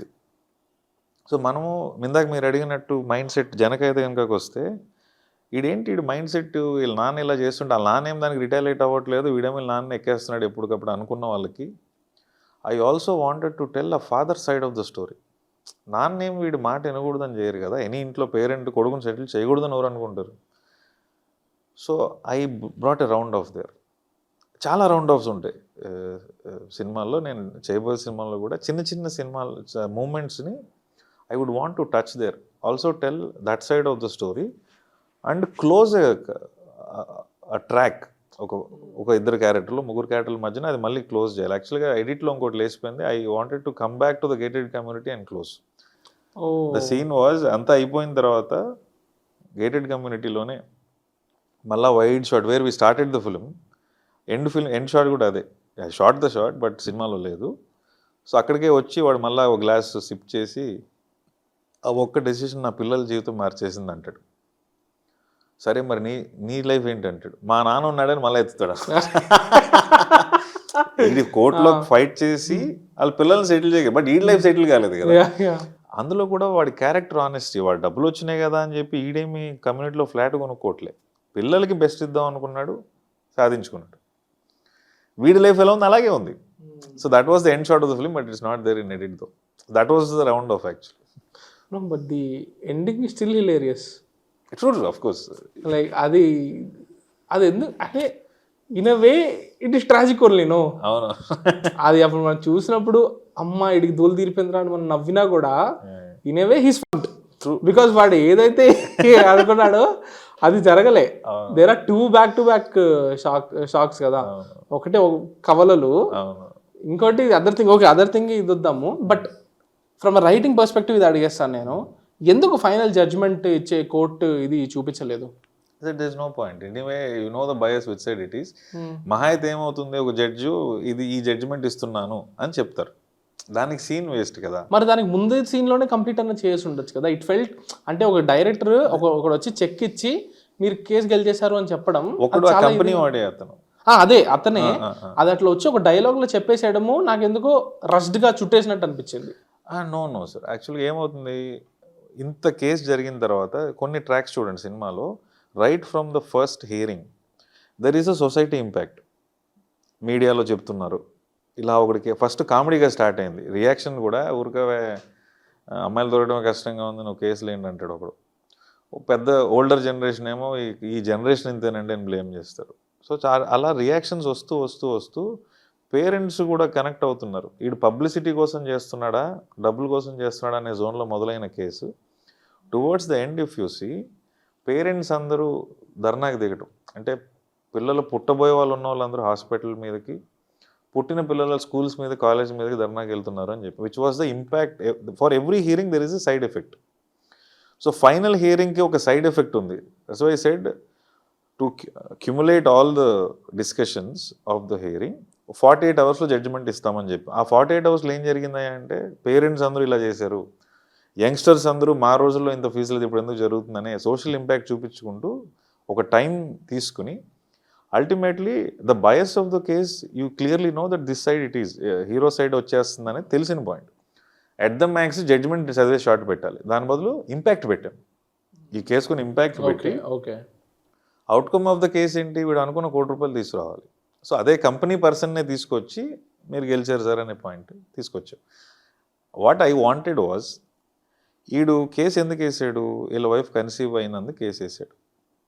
ఏం కావాలని కేసు వేసాడు, ₹1 కావాలండి, బికాజ్ నేను బెస్ట్ ఇవ్వాలనుకున్న లైఫ్ ₹1 అవుతుంది. ఈ 2 పాయింట్స్ కుదిరే పాయింట్, క్లోజింగ్ పాయింట్ ఎక్కడ అవుతుందంటే హాస్పిటల్లోనే అవుతుంది. ఒక చేతిలో బేబీ, ఒక చేతిలో వాడి కోసం కేసు వేసిన ₹1 చెక్ రావాలి అనే మూమెంట్, జడ్జి ఒక జడ్జిమెంట్ చదివేదాని బదులు ఇది కదా, దిస్ మేక్స్ మోర్ సెన్స్ కదా, వీడి కోసమే కదా అంత ₹1 సంపాదించింది. అండ్ షాక్ ఫ్యాక్టర్ ఏంటి, అంతా చేసిందో అడిగి ఆ ఐడియా ఎక్కడి నుంచి వచ్చింది, ఫస్ట్ నుంచే ఉండిందా అది? ట్విన్సా? ఫస్ట్లో లేదండి, అదే ఫస్ట్లో స్టేజెస్లో ఉన్నప్పుడే విఎంఆర్ గారు ఉన్నారు కదా, సో ఆయన నేను మాట్లాడుకునే వాళ్ళం, ఇలా అనుకుంటున్నానంటే విఎంఆర్ గారు ట్రిప్లెట్స్ అన్నారు. ట్రిప్లెట్స్ కొంచెం ఓవర్బోర్డ్ అవుతుంది సార్, ట్విన్స్ పెట్టుకుందాము అనేసి ఐ యాడెడ్ దట్. మా అక్కకి ట్విన్స్ అబ్బాయిలు, సో ఇవన్నీ మ్యాచ్ అయినాయి. So I thought I think twins shock will be అట్లా ఒకసారి థియేటర్ గొల్లమంటదని అనిపించింది. I was amazed to see the reactions. And నానమ్మ కాండంకి చిల్లు పెట్టేది అది ప్రశాంత్ సార్ వాళ్ళకి. నేను KGF2 టైంలో ట్రావెల్ ఊరినే, KGF2కి నాకు క్రియేటివ్ ఏ సంబంధం లేదు, but I use to travel, Salaar writings అవి జరిగాయి ప్యారలల్గా. బెంగళూరులో KGF2 పోస్ట్ జరుగుతూ ఉంటే ఆ రిషబ్ గారికి నెరేషన్ ఆ టైంలో హొంబాళి ప్రొడ్యూసర్స్ విజయ్ గారికి, ప్రశాంత్ గారికి, డాక్టర్ సూర్య గారని బగీరా అనే సినిమా రాబోతుంది డైరెక్టర్, కార్తీక్ గౌడ గారు ప్రొడ్యూసర్. సో వాళ్ళందరికీ కూర్చోబెట్టి కథ చెప్తున్నాను. చెప్తూ ఉంటే చెప్పిన తర్వాత అందరూ ఎంజాయ్ చేశారు. చేసిన తర్వాత అందరూ ఎండింగ్లో ఇందాక చెప్పిన గేటెడ్ కమ్యూనిటీ షార్ట్ చేద్దామా లేదా ఇంకోటి ఏమైనా వస్తే బాగుంటుందా అని అడిగారు. ఓకే ఆలోచిద్దామని జస్ట్ అలా వాష్రూమ్కి వెళ్ళి వచ్చే లోపల ఎందుకు ఇది తట్టింది. ఒక ఎండింగ్ చెప్తాను చూడండి అని ఎండింగ్ చెప్పంగానే ఎవరు చెప్పారు ఎండింగ్ అని అందరూ ఎక్సైట్ అయిపోయారు. నాకే ఐడియా వచ్చిందండి అని చెప్పి ఇంక అక్కడి నుంచి అది పెట్టేసి నానమ్మ క్యారెక్టర్ ఆల్సో హిలేరియస్. హిల్లేరియస్. ప్రసాదం ఏం మొక్కుకున్నావు అని అడిగేది. చాలా స్పిరిచువల్గా కనపడి ఇన్నోసెంట్గా కనపడి నాయనమ్మ. ఎలా సెలెక్ట్ చేశారు ఆవిడ్ని? ఆడిషనేనండి. ఓ, ఆడిషన్. సీనియర్స్కి ఆడిషన్ చేశారా? అంటే నా ఏడి సంజయ్ అని ఉన్నాడు, వాడి దగ్గర చాలా కాస్టింగ్ యాక్టర్స్ ఇన్ఫర్మేషన్ ఉంది. వాడు రాజుగారి కంపెనీలో బాయ్గా జాయిన్ అయ్యి ఏడీ నుంచి ఇప్పుడు నా దగ్గర ఫస్ట్ ఏడీగా చేశాడు. సో వాడు చాలా సినిమాలో కాస్టింగ్ చేశాడు అనమాట. సో ఆ ఆప్షన్స్లో ఈవిడిని చూపించాడు. ఆఫీస్కి పిలిపించి మాట్లాడితే ఎంత స్పష్టంగా మాట్లాడుతున్నారో ఆవిడ తెలుగు. తర్వాత తెలిసింది గోపరాజు గారు ఈవిడ కొలీగ్స్ అంట. వీళ్ళు ఫాదర్ క్యారెక్టర్ కదా, 6-7 సంవత్సరాల వయసు నుంచి వీళ్ళు వీధి నాటకాలు, స్కిట్లు, థియేటర్ చేసిన వాళ్ళు. అయ్యో, వాళ్ళకి బ్రాడ్ ఎక్స్పీరియన్స్ సార్. లాంగ్వేజ్ ఎంత బాగా వాళ్ళు పలుకుతుని ముచ్చటేస్తుంది. ఆవిడని ఆడిషన్ తీసుకొస్తే ఆవిడ మమ్మల్ని ఆడిషన్ చేశారు. ఆవిడ నేను అడిగింది ఇదండి అనుకుంటున్నాను క్యారెక్టర్, నేను 5 మినిట్స్లో నా జాబ్ అయిపోయింది. నెక్స్ట్ 45 మినిట్స్ ఆవిడ మాట్లాడారు. నాకు ఇంత వాగ్దాట్ ఉంది కదా, అది ఇంకా గాట్ మై గ్రాండ్ మదర్ అని అనుకున్నా. భలే చేశారు. అది last shot of the film is the first shot of with her. వచ్చిన ఫస్ట్ రోజు షూట్ చేసిన సీన్ అది. దాన్ని అంత బాగా చేశారు. గింబెల్ ఫాలో అవుతుంది, సింగిల్ షాట్ అది, లడ్డు పెట్టుకుని నోట్లో. Second take was done. ఆ షాట్ ఫస్ట్ రోజు వచ్చి ఆవిడ సెట్లోకి రావటం, ఆ గింబెల్ ఫాలో అయ్యి కంప్లీట్గా హోల్స్ పెట్టే పాయింట్ జరిగేంత వరకు గింబెల్తో ఫాలో అయ్యి చేయటం is not easy. I line రైటో లెఫ్ట్ లుక్ ఇస్తే అదే మెయింటైన్ చేసుకుంటూ రావాలి, చిన్న మిస్టరీ పెట్టాలి. There I said super. Already ఆఫీస్లో ఆడిషన్ చేసినప్పటికీ అదిరిపోయింది. ఇంకా అక్కడైతే నాకు ఐ వాస్ ఫుల్లీ సాటిస్ఫైడ్. ఆ తర్వాత చేసాం మిగతా సీన్స్ అన్ని, ప్రసాదం పెట్టడం అవన్నీ. సో థియేటర్ ఇట్లా ఎరప్ట్ అయింది ఆ ఎండింగ్కి. ఆయన ఇప్పుడు మీరు ఇందాక అడిగినట్టు కోర్ట్ ప్రొసీడింగ్స్ అలా ఎందుకు చేశారు, లేకపోతే కొంచెం సిల్లీగా కామెడీ చేశారు. మురళీ శర్మ గారు వచ్చాక చాలా బాగా అనిపించింది. ఇవన్నీ నాయనమ్మ షాట్తో అన్ని మర్చిపోయి. And the satisfaction I could see in the eyes of the audience while మెట్లు దిగుతుంటే కూడా, బికాస్ డైరెక్టర్ మొగోడికి తెలియదు కదా, నేనే అడుగుతాను చాలామంది ఎలా అనిపించిందండి, నాయనమ్మ అదిరిపోయింది అని. ఇంకొంచెం ఫాస్ట్గా తోసుకొని ముందుకెళ్ళి వాళ్ళని ఏమంటే మీకు ఎలా అనిపించింది. చాలా బాగుంది. ఆ వెన్నెల కిషోర్ గారి లాస్ట్ కోర్ట్ హియరింగ్ నుంచి చాలా చాలా బాగా ఎంజాయ్ చేసాము. ఇది అసలు అన్నింటినీ తినేసింది. ఓకే, జాబ్ డన్ అనిపించింది. వెన్నెల కిషోర్ గారికి కూడా చాలా రోజుల తర్వాత ఫుల్ లెంత్ చాలా మంచి క్యారెక్టర్. నాకు వెన్నెల కిషోర్ గారు అంటే చాలా ఇష్టము. బట్ మోస్ట్ ఆఫ్ ద ఫిల్మ్స్లో is getting very insignificant characters అనమాట. పెద్దగా ఇంపార్టెన్స్ లేని క్యారెక్టర్స్ జస్ట్ సైడ్లో ఉండడం చూసి నాకు బాధేస్తుంటుంది. ఇంత మంచి యాక్టర్, ఇంత మంచి కామిక్ టైమింగ్ ఉన్న ఆయనకి ఎందుకు ఇలాంటి రోల్స్ వస్తున్నాయని చెప్పి. దీంట్లో ఐ వాస్ వెరీ హ్యాపీ. నాకు చాలా చాలా వాల్యూ యాడ్ అయ్యారు ఆయన. ఇనిషియల్ కొన్ని డిబేట్స్ అయినాయి. ఎట్లాంటివి? ఇప్పుడు కిషోర్ గారు క్యారెక్టర్ ఉంది, ప్రభాస్ గారి క్యారెక్టర్ ఉంది. సో పేపర్ మీద చూసినప్పుడు కిషోర్ గారి క్యారెక్టర్ ఏం చేస్తున్నట్టు అనిపించదు. బికాజ్ ఆర్గ్యుమెంట్ అంతా హీరోయే చేసుకుంటున్నాడు. సో నరేషన్ చెప్పినప్పుడు కిషోర్ గారు హిట్ సినిమా నాకు అర్థమైపోయింది నరేషన్ విన్న తర్వాత. అయితే నేనేం చేయట్లేదు కదా కోర్టులో, ఇప్పుడు నన్ను తీసుకొచ్చి నువ్వు సినిమాలో పెట్టినప్పుడు ఐ షుడ్ డూ సంథింగ్ కదా. అలా కాదు సార్, చిన్న చిన్న రియాక్షన్స్ ఉన్నాయి సార్, అవి వర్క్ అవుతాయి సార్ అంటే, కాదండి I think you should do something అని చెప్పారు. తర్వాత ఆయన ఏమన్నారంటే, ప్రభాస్ గారి క్యారెక్టర్ ఉంది కదా, though it might sounds funny, అతను అడిగే క్వశ్చన్స్ అన్ని కరెక్ట్ క్వశ్చన్సే. ప్రభాస్ గారి క్యారెక్టర్ అడిగేవన్నీ ప్రాపర్ వ్యాలిడ్ ఆన్సర్ క్వశ్చన్సే. సో కిషోర్ సార్ ఏమన్నారంటే, ప్రభాస్ క్యారెక్టర్ నేను చేస్తాను, దీనికి ఇంకెవరినన్నా చూద్దాము అని అన్నారు. నేను అన్నాను, సార్ లేదు సార్, నాకు ఎందుకో, నేను పేపర్లు చూపించాను సార్, చూడండి సార్ వీకే అనే ఉంది సార్, జడ్జి ఆర్పీ అనే ఉంది సార్, ఫస్ట్ నుంచి మిమ్మల్ని అనుకున్నాను సార్ అని నేను. తర్వాత ఓ పని చేయను నేను చేయను సార్, ఓ పని చేస్తాను సార్, మొత్తం బౌండ్ మీకు ఇచ్చేస్తాను, మీరు ఒకసారి చదవండి. మొత్తం చదివిన తర్వాత ఆయన చిన్న చిన్న ఇంప్రూవైజేషన్స్ అవి చెప్పారు. చెప్పిన తర్వాత దెన్ యూ గాట్ కన్విన్స్డ్ చేస్తాను అని. నాకు గొప్ప సాటిస్ఫాక్షన్ రైటర్గా అనిపించింది వెన్నెల కిషోర్ గారికి. ఆబ్వియస్గా full length role, no exaggeration saying is the second hero of the film.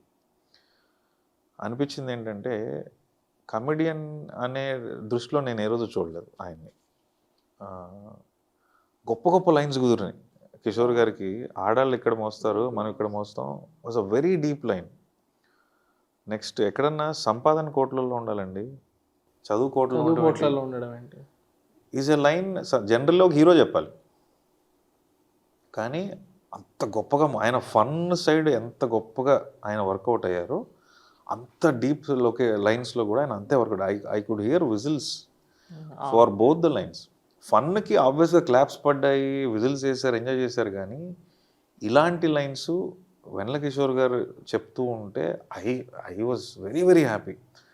At the same time ఇందాక రౌండ్ ఆఫ్స్ గురించి మాట్లాడుకున్నట్టు ఫస్ట్ నుంచి వాడు కంప్లైంట్లే చెప్తుంటాడు ఎప్పుడు, పిల్లలు అదిరా చాకోబార్ తీసుకుపోతే కొడతారా అదిరా ఇదిరా అని చెప్పిన వాడు ఏ రోజు పిల్లల్ని వదిలేలేదే. ఇప్పుడు ఇందాక మీరు అంటే ఫాదర్ని నీ వల్ల నేను నా లైఫ్ ఇలా ఉందని చెప్పి వాడు ఏ రోజు ఫాదర్ని వదిలేలేదు, మాట్లాడకుండా ఆపలేదు. అది మన emotion towards our family members. Frustration ఉంటుంది, ఇప్పుడు వైఫ్తో ఫ్రస్ట్రేషన్, గర్ల్ ఫ్రెండ్తో ఫ్రస్ట్రేషన్ వదలం కదా, అది రిప్రజెంట్ అయింది అనేది is a great satisfaction for me. And thanks to Kishore గారు ఆయన ఒప్పుకొని చేసినందుకు. చిన్న చిన్న ఇంప్రూవైజేషన్స్ ఆయన ఓన్ చేసినారండి, సీన్స్లో చేసినవి ఎక్స్ట్రా ఇట్లా పెడతారు కదా, అది ఆయనే చేశారు, నేను చెప్పా ఆయనే చేశారు. Super super super. ఎన్ని రోజులు షూట్ చేశారు movie? 47 days. That's very very very చాలా తక్కువ. ఇంతమంది ఆర్టిస్టులను పెట్టుకుని 47 daysలో జరగడానికి ప్రైమ్ రీజన్ టెక్నీషియన్స్ అండి. సాయి శ్రీరామ్ గారు కెమెరా, ఆపరేటివ్ కెమెరామెన్ నవీన్ అని ఉంటారు, సూపర్ సపోర్ట్ ఆయన శ్రీరామ్ గారికి. ఆర్ట్ డైరెక్టర్ రామ్ కుమార్ గారు, లొకేషన్లో మనకి ముగ్గురు మెయిన్ కదా, రామ్ కుమార్ గారు కూడా ఎక్స్ట్రాడినరీగా చేసి పెట్టారు. అసలు ఏ ఫ్రేమ్ చూసినా ఒక ప్రాపర్ మిడిల్ క్లాస్ హౌస్ అని సెపరేట్గా చెప్పక్కర్లేదు, వాడి లైఫ్ స్టైల్ ఎందుకు అలా ఉంది అని అడగక్కర్లేదు, అంత బాగా చేశారు. Small small details. నా డైరెక్షన్ డిపార్ట్మెంట్ నాకు ముగ్గురు మెయిన్ అసోసియేట్స్ ఇరగదీసేసారండి. Very very fortunate. వాళ్ళ నేమ్స్ చెప్పండి. సంజయ్ ఇందాక మన రాజుగారి కంపెనీలో బాయ్గా జాయిన్ అయ్యి ఫస్ట్ ఎయిడ్ అయ్యాడు కదా వాడు. నాని అని వాడు, నాని కూడా ఒక 5-6 సినిమాలు చేశాడు, సలార్ చేశాడు, సలార్ నుంచి నాకు పరిచయం. తర్వాత నాగార్జున అని అతను ఒక 6 సినిమాలు చేశాడు, RX డైరెక్టర్ గారు చేశాడు, RGV గారి దగ్గర చేశాడు. సో మన నాని గారు నాగార్జున గారి సినిమా ఉంది కదా దేవదాస్ సినిమా చేశాడు, అమృతం సిరీస్ చేశాడు. Okay okay. నాకు ముగ్గురులో కామన్ పాయింట్ ఆనెస్టీ. వర్క్ గిరికి పక్కన పెట్టండి, మోస్ట్ ఆనెస్ట్ ఫెలోస్. నేను ప్రశాంత్ సార్ ఎలా గొడవ పడతానో వీళ్ళు నాతో గొడవ పడతారు ప్రోడక్ట్ కోసం, నాతో ఏముంటుంది పర్సనల్గా, అంత బాగా చేశారు. సో వితౌట్ కో డైరెక్టర్ జనరల్గా ఫస్ట్ షెడ్యూల్ వరకు ఉన్నారు, కానీ తర్వాత నాకు I didn't need a co director. నేను ఈ టీంని పెట్టుకుని 47 daysలో జరగడానికి prime reason I give all credit to the technicians and my department. అసలు కో డైరెక్టర్ అంటే ఏం చేస్తారు సార్? రోల్ ఏముంటుంది co director? Scheduling, coordination job, dates. ఇప్పుడు ఒక 6 ఆర్టిస్టులను కోఆర్డినేట్ చేయాలి. సో 6 డేట్స్ తీసుకుని కామన్ డేట్స్ మ్యాచ్ చేసి ఒక షెడ్యూల్ చేయటం. ఏ సీన్స్ షెడ్యూల్ పెట్టుకుంటే ఈ 5 daysలో ఎలాంటి సీన్స్ పెట్టుకుంటే మనకు కంఫర్టబుల్గా వర్క్ అవుతుంది. Codirector is almost like a director in general as a role. కాకుండా చిన్న చిన్న ప్రొడక్షన్కి డైరెక్టర్కి ఆర్టిస్టుల మధ్యన ఏమన్నా చిన్న చిన్న కమ్యూనికేషన్స్ డిబేట్లు ఉన్నా వాళ్ళు సర్దుబాటు చేస్తారు. So co director is that punching bag ideally between director and actors, director and production house. If you get a good co director, more than 90% of job is easy. So ఈ మూవీకి మీకు co director అవసరం పడలేదు? ఒక schedule వరకు ఉన్నారు, then నాకు ఇంకా అవసరం పడలేదు. I thought my team was extremely, I was equipped with the best department. So వాళ్ళతోనే చేసేసాను. సూపర్. ఆ జిలేబీ సీన్ గురించి చెప్పండి నాకు. జిలేబీ సీనా బ్యూటిఫుల్ అనిపించింది. యాక్చువల్లీ అందరికీ నచ్చింది సార్, అందరికీ నచ్చింది. కథ చేసినప్పుడు నాకు ఫస్ట్ నుంచి కూడా ఫస్ట్ సీనే మ్యారీడ్ అని చెప్పేస్తున్నాం, కానీ వాళ్ళిద్దరి మధ్యన లవ్ స్టోరీ ఉంటే ఆ ఇంపాక్ట్, వాళ్ళిద్దరి మధ్యన ఎలాంటి అఫెక్షన్ ఉంది చెప్పాలి అని అనిపించి ఏదన్నా ఒక సీన్ అంటే మళ్ళీ నాకు వీళ్ళు ఎప్పటి నుంచో జన్మల బంధం, ఐఎమ్ నాట్ ఎ పర్సన్, నాకు అవన్నీ నచ్చవు, క్రింజ్. సో ఏదన్నా ఒకే ఒక సీన్లో చెప్పాలి, చాలా స్ట్రాంగ్గా చెప్పాలనిపించి ఇళ్ళల్లో మూమెంట్స్ అన్ని గుర్తించుకుంటే, మేము చిన్నపిల్లలుగా ఉన్నప్పుడు, ఇప్పుడు మా అమ్మ మా నాన్న ఏదన్నా పెళ్లి ఫంక్షన్కి వెళ్ళారనుకోండి, స్వీట్లు తీసుకొచ్చి చీర కొంగులో చివరి కట్టుకుంటారు. మైసూర్ పాకు, బాదుషా జిలేబీ స్వీట్ పెడతారు కదా, అది తీసుకుని చీరకు కట్టేస్తారు. చీర కొంగులో చివరికి ఒక 3-4 మైసూర్ పాకులు పెట్టి జిలేబీ పెట్టి కట్టేస్తారు. ఎందుకంటే ఇంటికి పిల్లలు తీసుకురావడానికి. Okay okay. మధ్యతరగతిలో మోస్ట్ కామన్. ఓకే. లేదా వాటర్ గ్లాస్ ఉంటుంది కదా, ఆ వాటర్ గ్లాస్లోకి కొంచెం ఒకవేళ షుగరీ స్వీట్ అనుకోండి, ఈ మన పాకం ఉన్న లాంటి స్వీట్ అనుకుంటే అవి అందులోకి వేసేస్తారు. అందులోనే కొంత మిక్స్చర్ ఈ సైడ్ భోజనాలు ఏం పెడతారో అవి గ్లాస్లో పెట్టి కట్టుకొని ఇంటికి తీసుకొస్తారు. వాళ్ళు తినరు పాపం, రెండో స్వీట్ అడిగి తీసుకుంటారు. గుళ్ళల్లో ప్రసాదం కూడా తీసుకున్న ఆ ఆకుతో చేసే ఆ కప్పుని ఇంటికి తీసుకొస్తారు. 2 కప్పులు తీసుకుని వాళ్ళు బౌల్ నుంచి 2 పట్టుకుని ఇంటికి వస్తుంది, పిల్లలు తింటారు. Okay. So I felt that was very very strong emotion. అట్లాగే చిన్న మాంటాజ్ సినిమాలో నోటీస్ చేస్తారో లేదో, అమ్మాయి హీరో ప్లేట్లో లెగ్ పీస్ చికెన్ పీస్ ఉంటే తినమని అడుగుతుంది, అంటాడు, ఆమె తీసుకుని తింటుంది. నాకు ఇది చాలా స్ట్రాంగ్ విజువల్. ఎందుకంటే వైఫ్ అండ్ హస్బెండ్ మధ్యన ఎంగిలను ఇంకోటి ఉండదు. నేను చూశాను, మా ఊరికి వెళ్తే, మా నాన్న వాళ్ళ విలేజ్కి వెళ్తే, మా అత్త పిల్లలు, మా బాబాయ్ పిల్లలు మేమందరం కలిసే పెరిగాం. అంటే ఆ 40 రోజులు ఊర్లోనే ఈతలు ఆడటాలు ఇవన్నీ. అక్కడ ఏం చూశానంటే, ఇప్పుడు మా అక్కలు వాళ్ళ బావలు ఊర్లలో ఉన్నవాళ్ళు మేము తినే ప్లేట్లో కూడా, ఇప్పుడు నేను తిన్న ప్లేట్లో నాకు బోన్స్ గీన్స్ పెద్ద నచ్చవు. ఒకవేళ ఇంకా బోన్కి చికెన్ ఇంకా మిగిలి ఉంటే మా మేనత్త పిల్లలు వాళ్ళు తినరా సరిగ్గా అనేవాళ్ళు, నాకు చాలా అనేవాళ్ళు, తీసుకుని తినేసేవాళ్ళు తప్ప వీడు మా మేనమామ కొడుకు ఎంగిల్ అసలు ఫీలింగే లేదు. ఊర్లలో ఉన్నంత లిబరేటెడ్ మెంటాలిటీ ఎక్కడ ఉండదండి విలేజెస్లో, ఈజ్ మై అబ్జర్వేషన్. సో ఇలాంటిది నేను చిన్నప్పటి నుంచి చూసి అప్పుడు నాకు అర్థం కాలేదు. అప్పుడు మేము మళ్ళీ ఎగతాలు చేసి ఏంటమ్మా చీరలు కట్టుకురావడం ఏంటని. ఎందుకు తీసుకొస్తారంటే పిల్లలు తినడానికి. ట్రైన్లో కూడా మా నాన్న రైల్వే ఎంప్లాయీ కదా, సో ట్రైన్లో వాళ్ళు జర్నీ చేసి వస్తే వీ యూస్ టు వెయిట్. అది midnight 2:30 లేకపోతే 3 o'clock వచ్చేది ట్రైన్ గుంటగల్ స్టేషన్కి, మా విలేజ్ నుంచి వచ్చే ట్రైన్. సో డాడీ ఏం చేసేవాళ్ళు? సారీ, రైల్వేలో ఈ హ్యాడ్ ఎ లాంగ్ జర్నీ అండి. అసలు ఫస్ట్ మా తాతగారు రైల్వేలో మేస్త్రి, not a permanent employee, but రైల్వేలో చేశారు. ఐ థింక్ పర్మనెంట్గా చేశారేమో, మేస్త్రిగా చేశారు. మా తాత దగ్గర మా నాన్న 75 NPO ₹1.75 టెంపరీ ఎంప్లాయీగా చేశారు. మీకు రైల్వే ట్రాక్ మీద ట్రాలీలు ఉండేవి గుర్తుంది, సో గ్యాంగ్ మెన్లు అంటారు పక్కన ఉన్న. సో అలాంటి రోల్ చేసి ఆర్ఆర్బి రాసి he started his career as ASM, assistant station manager, Molakala Cheruvu అని చిన్న ఊరు. అక్కడి నుంచి గార్డ్ నుంచి controller, deputy controller, deputy chief controller, AOM, assistant operations manager Vijayawada, DOM, divisional operations manager Vijayawada, senior DOM Vijayawada, senior DOM Guntur, last retire అయ్యారు. ఇంకా మా నాన్నకి వర్క్ అంటే ఇంకా పీక్స్ అనమాట, టైంకి ఉండాలి, టైం నాటి. సో రైల్వే ట్రైన్లో జర్నీ చేసి వస్తే బంధువులు, మనకి కల్చర్ ఏంటి మిడిల్ క్లాసుల్లో అప్పట్లో, ట్రైన్లో ఎవరిని వస్తున్నారంటే ఒక డబ్బాడు జంతికలు, అరిసెలు, ఆకుల్లో డిన్నర్, పులిహోర, పెరుగు అన్నమో ఏదో ఒకటి కట్టి పంపిస్తారు కదా, అవి తీసుకొస్తే ఆ టైంలో తినడానికి వెయిటింగ్. సో నేను, మా అన్న, మా అక్క ముగ్గురు ఉండేవాళ్ళం. నాకు ఫుడ్ అంటే మా ఇష్టం. వాళ్ళు 3:30కి వచ్చినా సరే వాళ్ళు పాపం ఎంతో కొద్ది సర్దుబాటు తిని మిగిలింది మాకు. మనం రాగానే ట్రైన్లో ఎలా ప్రయాణం జరిగింది అన్నంత మెచ్యూరిటీ లేదు కదా, ముందు డబ్బాలు ఓపెన్ చేసేయాలి అంతే. సో ఈ మూమెంట్స్ అన్నీ నాకు చాలా స్ట్రాంగ్ ఇమేజెస్గా గుర్తున్నాయి. అండ్ ఇంకొక ఇమేజ్, ఇందాక వైఫ్ అండ్ హస్బెండ్ మధ్య కూడా మీరు చూస్తే మదర్ ఏం చేస్తుందంటే, ఇప్పుడు చికెన్ ఉంది ఇంట్లో వండారు, ఒక 5 పీసులు ఉన్నాయి, 5 పీసులే ఉన్నాయి. ఇప్పుడు హస్బెండ్ బాగా తింటున్నాడంటే అమ్మ ఏం చేస్తుందంటే ఈ 5 పీసులు ఆయనకి వేసేస్తుంది. వాళ్ళ కడుపు అక్కడ నిండిపోద్ది. ఇప్పుడు హస్బెండ్ లేడు, కొడుకున్నాడు, కొడుకు వేసేస్తుంది, కొడుకో కూతురుకో.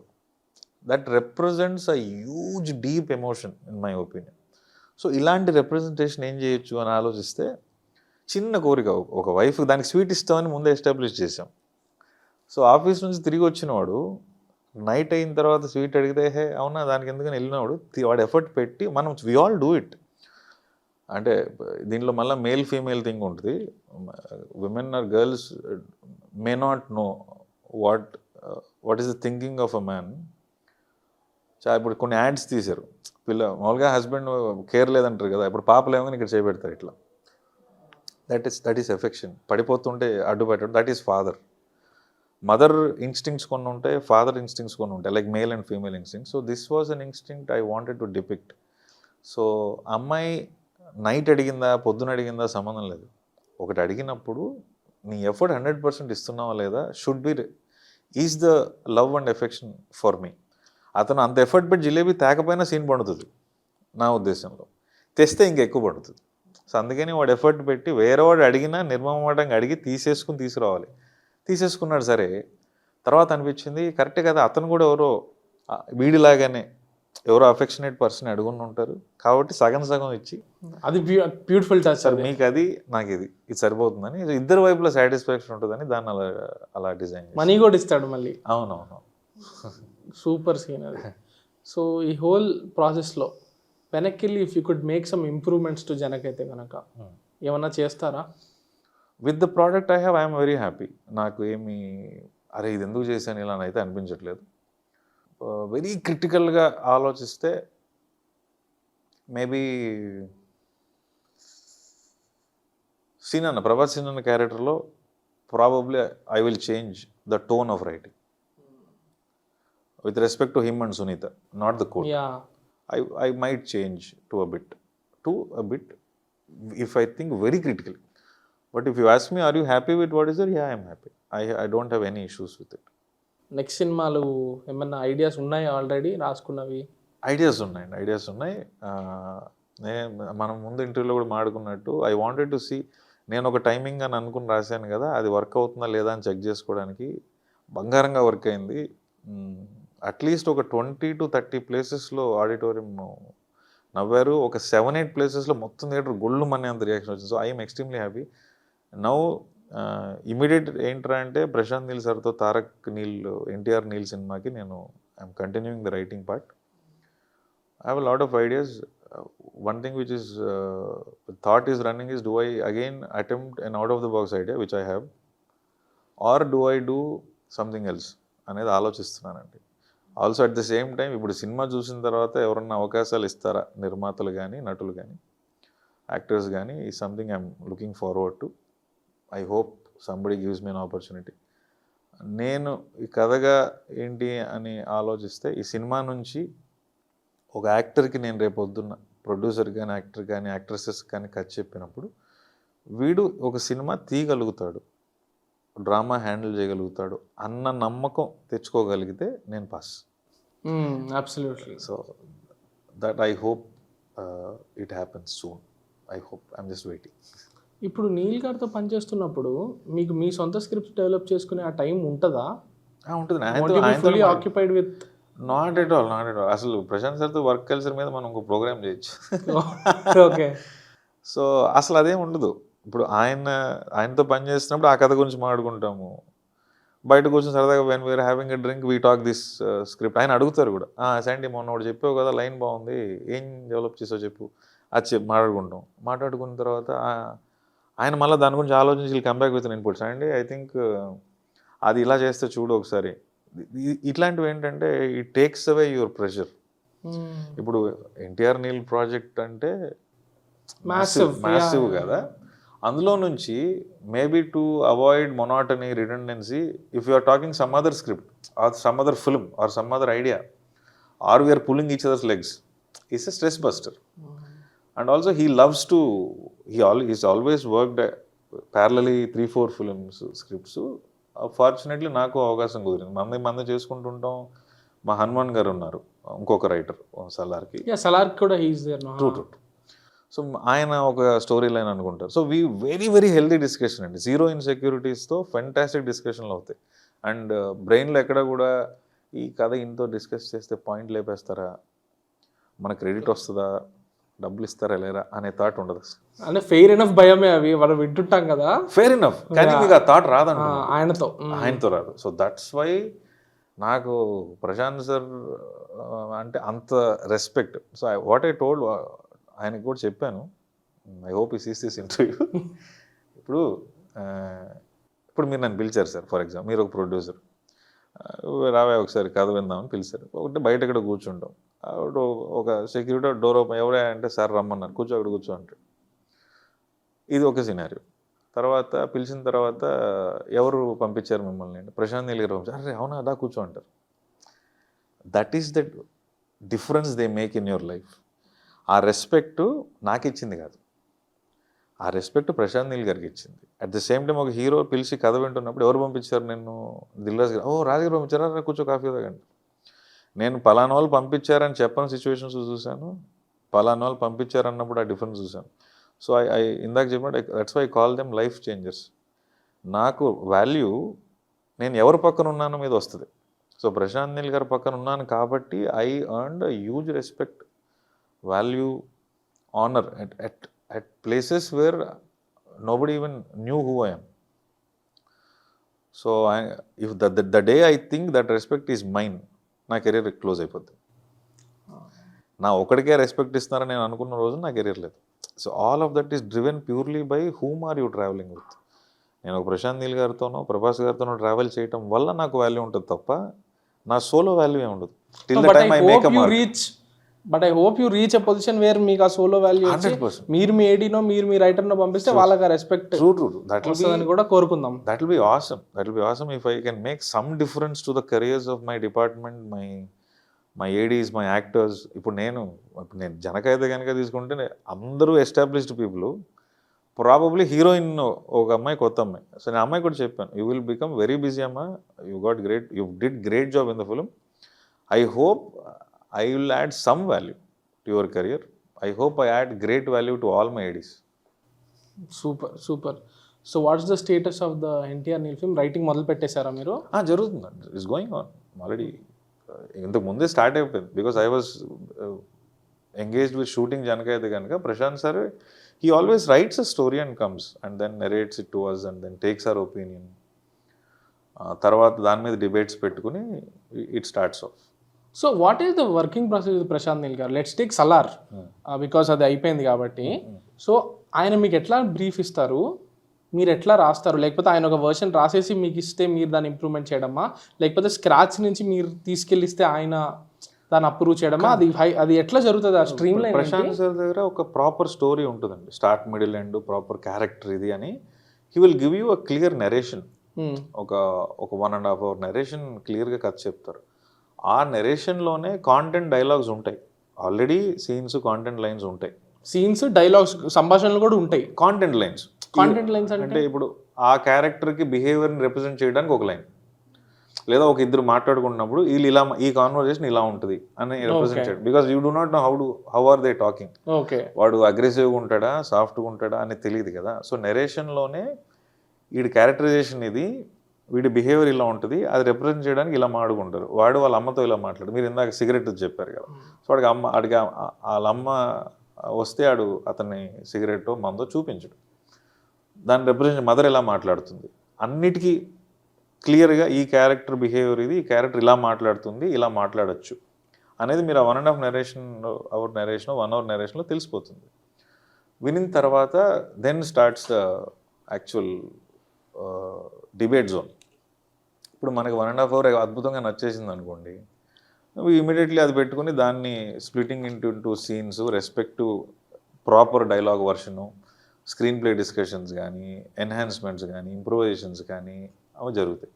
లేదు, if you are differing with him, so లేదు సార్ నాకు ఇక్కడ ఇలా అనిపించింది సార్, అక్కడ అలా అనిపించింది సార్, అనిపించిందా, ఓకే హనుమాన్ గారు మీకేమనిపించింది, మాకు ఇలా అనిపించింది. సో ఆయన ఏం చేస్తారు, ఆల్రెడీ మాతో పాటు ప్రొడ్యూసర్ నెరేట్ చేస్తుంటారు, హీరోకి నెరేట్ చేస్తుంటారు. సో వాళ్ళ ఇన్పుట్స్ కూడా వాళ్ళు ఇలా అన్నారబ్బా, so let's cumulate all the points. ఇదిగో ఈ ఫీడ్బ్యాక్ వచ్చింది, దీన్ని ఎలా చేద్దాం, ఏం చేద్దాం, and then we start the debating sessions. I like how you call them debating sessions. Discussion అనట్లే, మీరు డిబేటింగ్ అంటున్నారు. డిస్కషన్ అంటే కూడా డిబేట్ అంటాం, ఎందుకంటే ఫ్రీడమ్ అలాంటిది కాబట్టి. Because I can debate with him. Discussion mostly somewhere it is submissive. Debate అనే ఎందుకు స్పెసిఫిక్గా అంటున్నానంటే, ఆయన చెప్పడం అలాగే ఉంటుంది, లెట్స్ డిబేట్ అంటారు. ఓకే. ప్లస్ దోస్ సెషన్స్ని డిస్కషన్ కొంచెం అండర్మైన్ చేసినట్టు అనిపిస్తుంది. Because when you have freedom to speak your mind, with all respect I'm calling it a debate. It's a fantastic session. ఆయనతో ఆర్గ్యుమెంట్స్ చాలా బాగుంటాయి. అంటే ఉన్న for the sake of it argument కాదు, situation వచ్చినప్పుడు బెటర్మెంట్ కోసం, అంతే. సో వచ్చినప్పుడు అలా కాదు, ఇలా కాదు, కాదు సార్ నన్ను నమ్మండి సార్, ఇది సార్ కాసేపు సైలెన్సు, మళ్ళీ కాసేపు డ్రింక్ చేస్తుంటాం, తిరుగుతుంటాం, అంటే స్మోక్ తిరిగి కొట్టుకుని మళ్ళీ మధ్యలో క్రికెట్ ఆడుతుంటాము. క్రికెట్ ఆడుతున్నప్పుడు కూడా ఏదో డౌట్ ఉంటుంది, ఏదో ఫీల్డింగ్లో పక్కన కూర్చొని మాట్లాడుకోవటాలు. There is no rule. Prashanth sir దగ్గర ఈ రూల్లో జరుగుతాయని కొన్ని ఉంటాయి కదా, స్టోరీ డిస్కషన్ జరగాలంటే ఒక సపరేట్ ప్లేస్, ఓన్లీ డిస్కషన్, ఏం లేదు. ఆయన ఏదో ఇంటర్వ్యూలో మంచి మందు కూడా రాస్తారు, నెక్స్ట్ రోజు కిక్ అదే కిక్ ఇస్తుందా ఇవ్వదా నేను చూస్తా, అదే కిక్ ఇస్తే ఉంచుకుంటా లేకపోతే ఉంచుకోరా అని చెప్పారు. లిటరల్ మీనింగ్ అది కాకపోయినా he actually meant I don't follow any rules, ఇలాగే రాయాలి, అది తప్ప ఇంకేం మాట ఏం లేదు. ఇప్పుడు మీరు ఇందాక అడిగారు ఈ కథ చేసాక టైం ఉంటుందా, కాసేపు ఆ కథ మాట్లాడుకుంటాం, కాసేపు ఏం సండే నెక్స్ట్ ఏం చేద్దాం అనుకుంటున్నాం, ఇది అనుకుంటున్నాం, నెక్స్ట్ ఆయన ఏదో నెక్స్ట్ ఏమనుకుంటున్నాం, దానికి అలా అనుకుంటున్నాం, అన్నీ జరుగుతాయండి. ఇవన్నీ జరుగుతూనే కథ ముందుకు వెళ్తుంటుంది. Okay, what is the most memorable or గుర్తున్న డిబేట్ ఏదన్నా ఉందా సలార్లో మేము చూసింది? యాక్చువల్లీ ఆయన చెప్తే బాగుంటుందేమో. Salaar climax we had a different climax. ఇప్పుడు ఇంకా స్టార్టింగ్ డేస్లో, షూటింగ్ జరుగుతున్న డేస్లో వేరే క్లైమాక్స్ అనుకున్నాం. చాలా డిస్కషన్స్ అయినాయి. ప్రభాస్ సార్ కూడా వెరీ క్రియేటివ్ డిస్కషన్స్ అండి. I had great moments with Prabhas sir, Prashanth sir, నేను, హనుమాన్ గారు ఎప్పుడు కూర్చునేవాళ్ళు. So this was a long process. Shooting జరుగుతుంది, ఈ డిస్కషన్లో, ఎందుకంటే ఇంకా ఆ పాట షూట్ చేయలేదు, పోతూ లాస్ట్కి ఇట్ కేమ్. తర్వాత ప్రశాంత్ సార్ రిలీజ్కి 1 day the previous night then he give me call. ఒక 20-25 minutes మాట్లాడారు. వెరీ పర్సనల్ కాల్, చాలా అప్రిషియేట్ చేశారు, ఫెంటాస్టిక్ అప్రిషియేషన్. రిలీజ్ తర్వాత ప్రభాస్ సార్ కాల్ ఒక 20-25 minutes. అంటే somehow Prashanth sir always calls me very stubborn, ఒప్పుకోడు అని ఎప్పుడు అంటూ ఉంటారు. సో అది ప్రభాస్ సార్ కూడా మీరు వదలకుండా మీరు అడిగిన పాయింట్ మీద ఫైట్ చేసి అల్టిమేట్గా తీసుకొచ్చారండి. యు మెయింటైన్ ద సేమ్, మేమేమన్నా ఎవరేమన్నా ఇట్స్ ఆల్ ఫర్ ద ప్రోడక్టే కదా అని ఆయన చెప్పడం నాకు చాలా గొప్పగా అనిపించింది. ప్రశాంత్ సార్ కూడా నేను ఇందాక చెప్పాను కదా, అందరి ముందర వెళ్ళి ఓపెన్గా ఎదుగో వీడు ఇది చేశాడు, వాడది చేశాడు, క్లియర్గా చెప్తాడు. So those were the moments. I think I strongly cherish these things from Salaar. Super. So writing పరంగా కానివ్వండి, డైరెక్షన్ పరంగా కానివ్వండి, మంచి వర్క్స్ చేసి ఎంటర్టైన్ చేస్తారని కోరుకుంటూ, అండ్ ఇందాక అన్నట్టు ప్రశాంత్ నీల్ గారి దగ్గర ఉండే డిరైవ్డ్ రెస్పెక్ట్, అదే కాకుండా మీ అంతటి మీరు కూడా ఆ సోలో వాల్యూ, ఇప్పుడు సందీప్ రెడ్డి బండ్ల అసిస్టెంట్ వస్తున్నాడంటే అతనికి కూడా ఒక రెస్పెక్ట్ వచ్చే రేంజ్కి మీరు వెళ్తారని కోరుకుంటూ all the very best. You will all the best. Thank you. Taste the Daily. Holidays nale adi namma GT Holidays da, South India's #1 travel brand.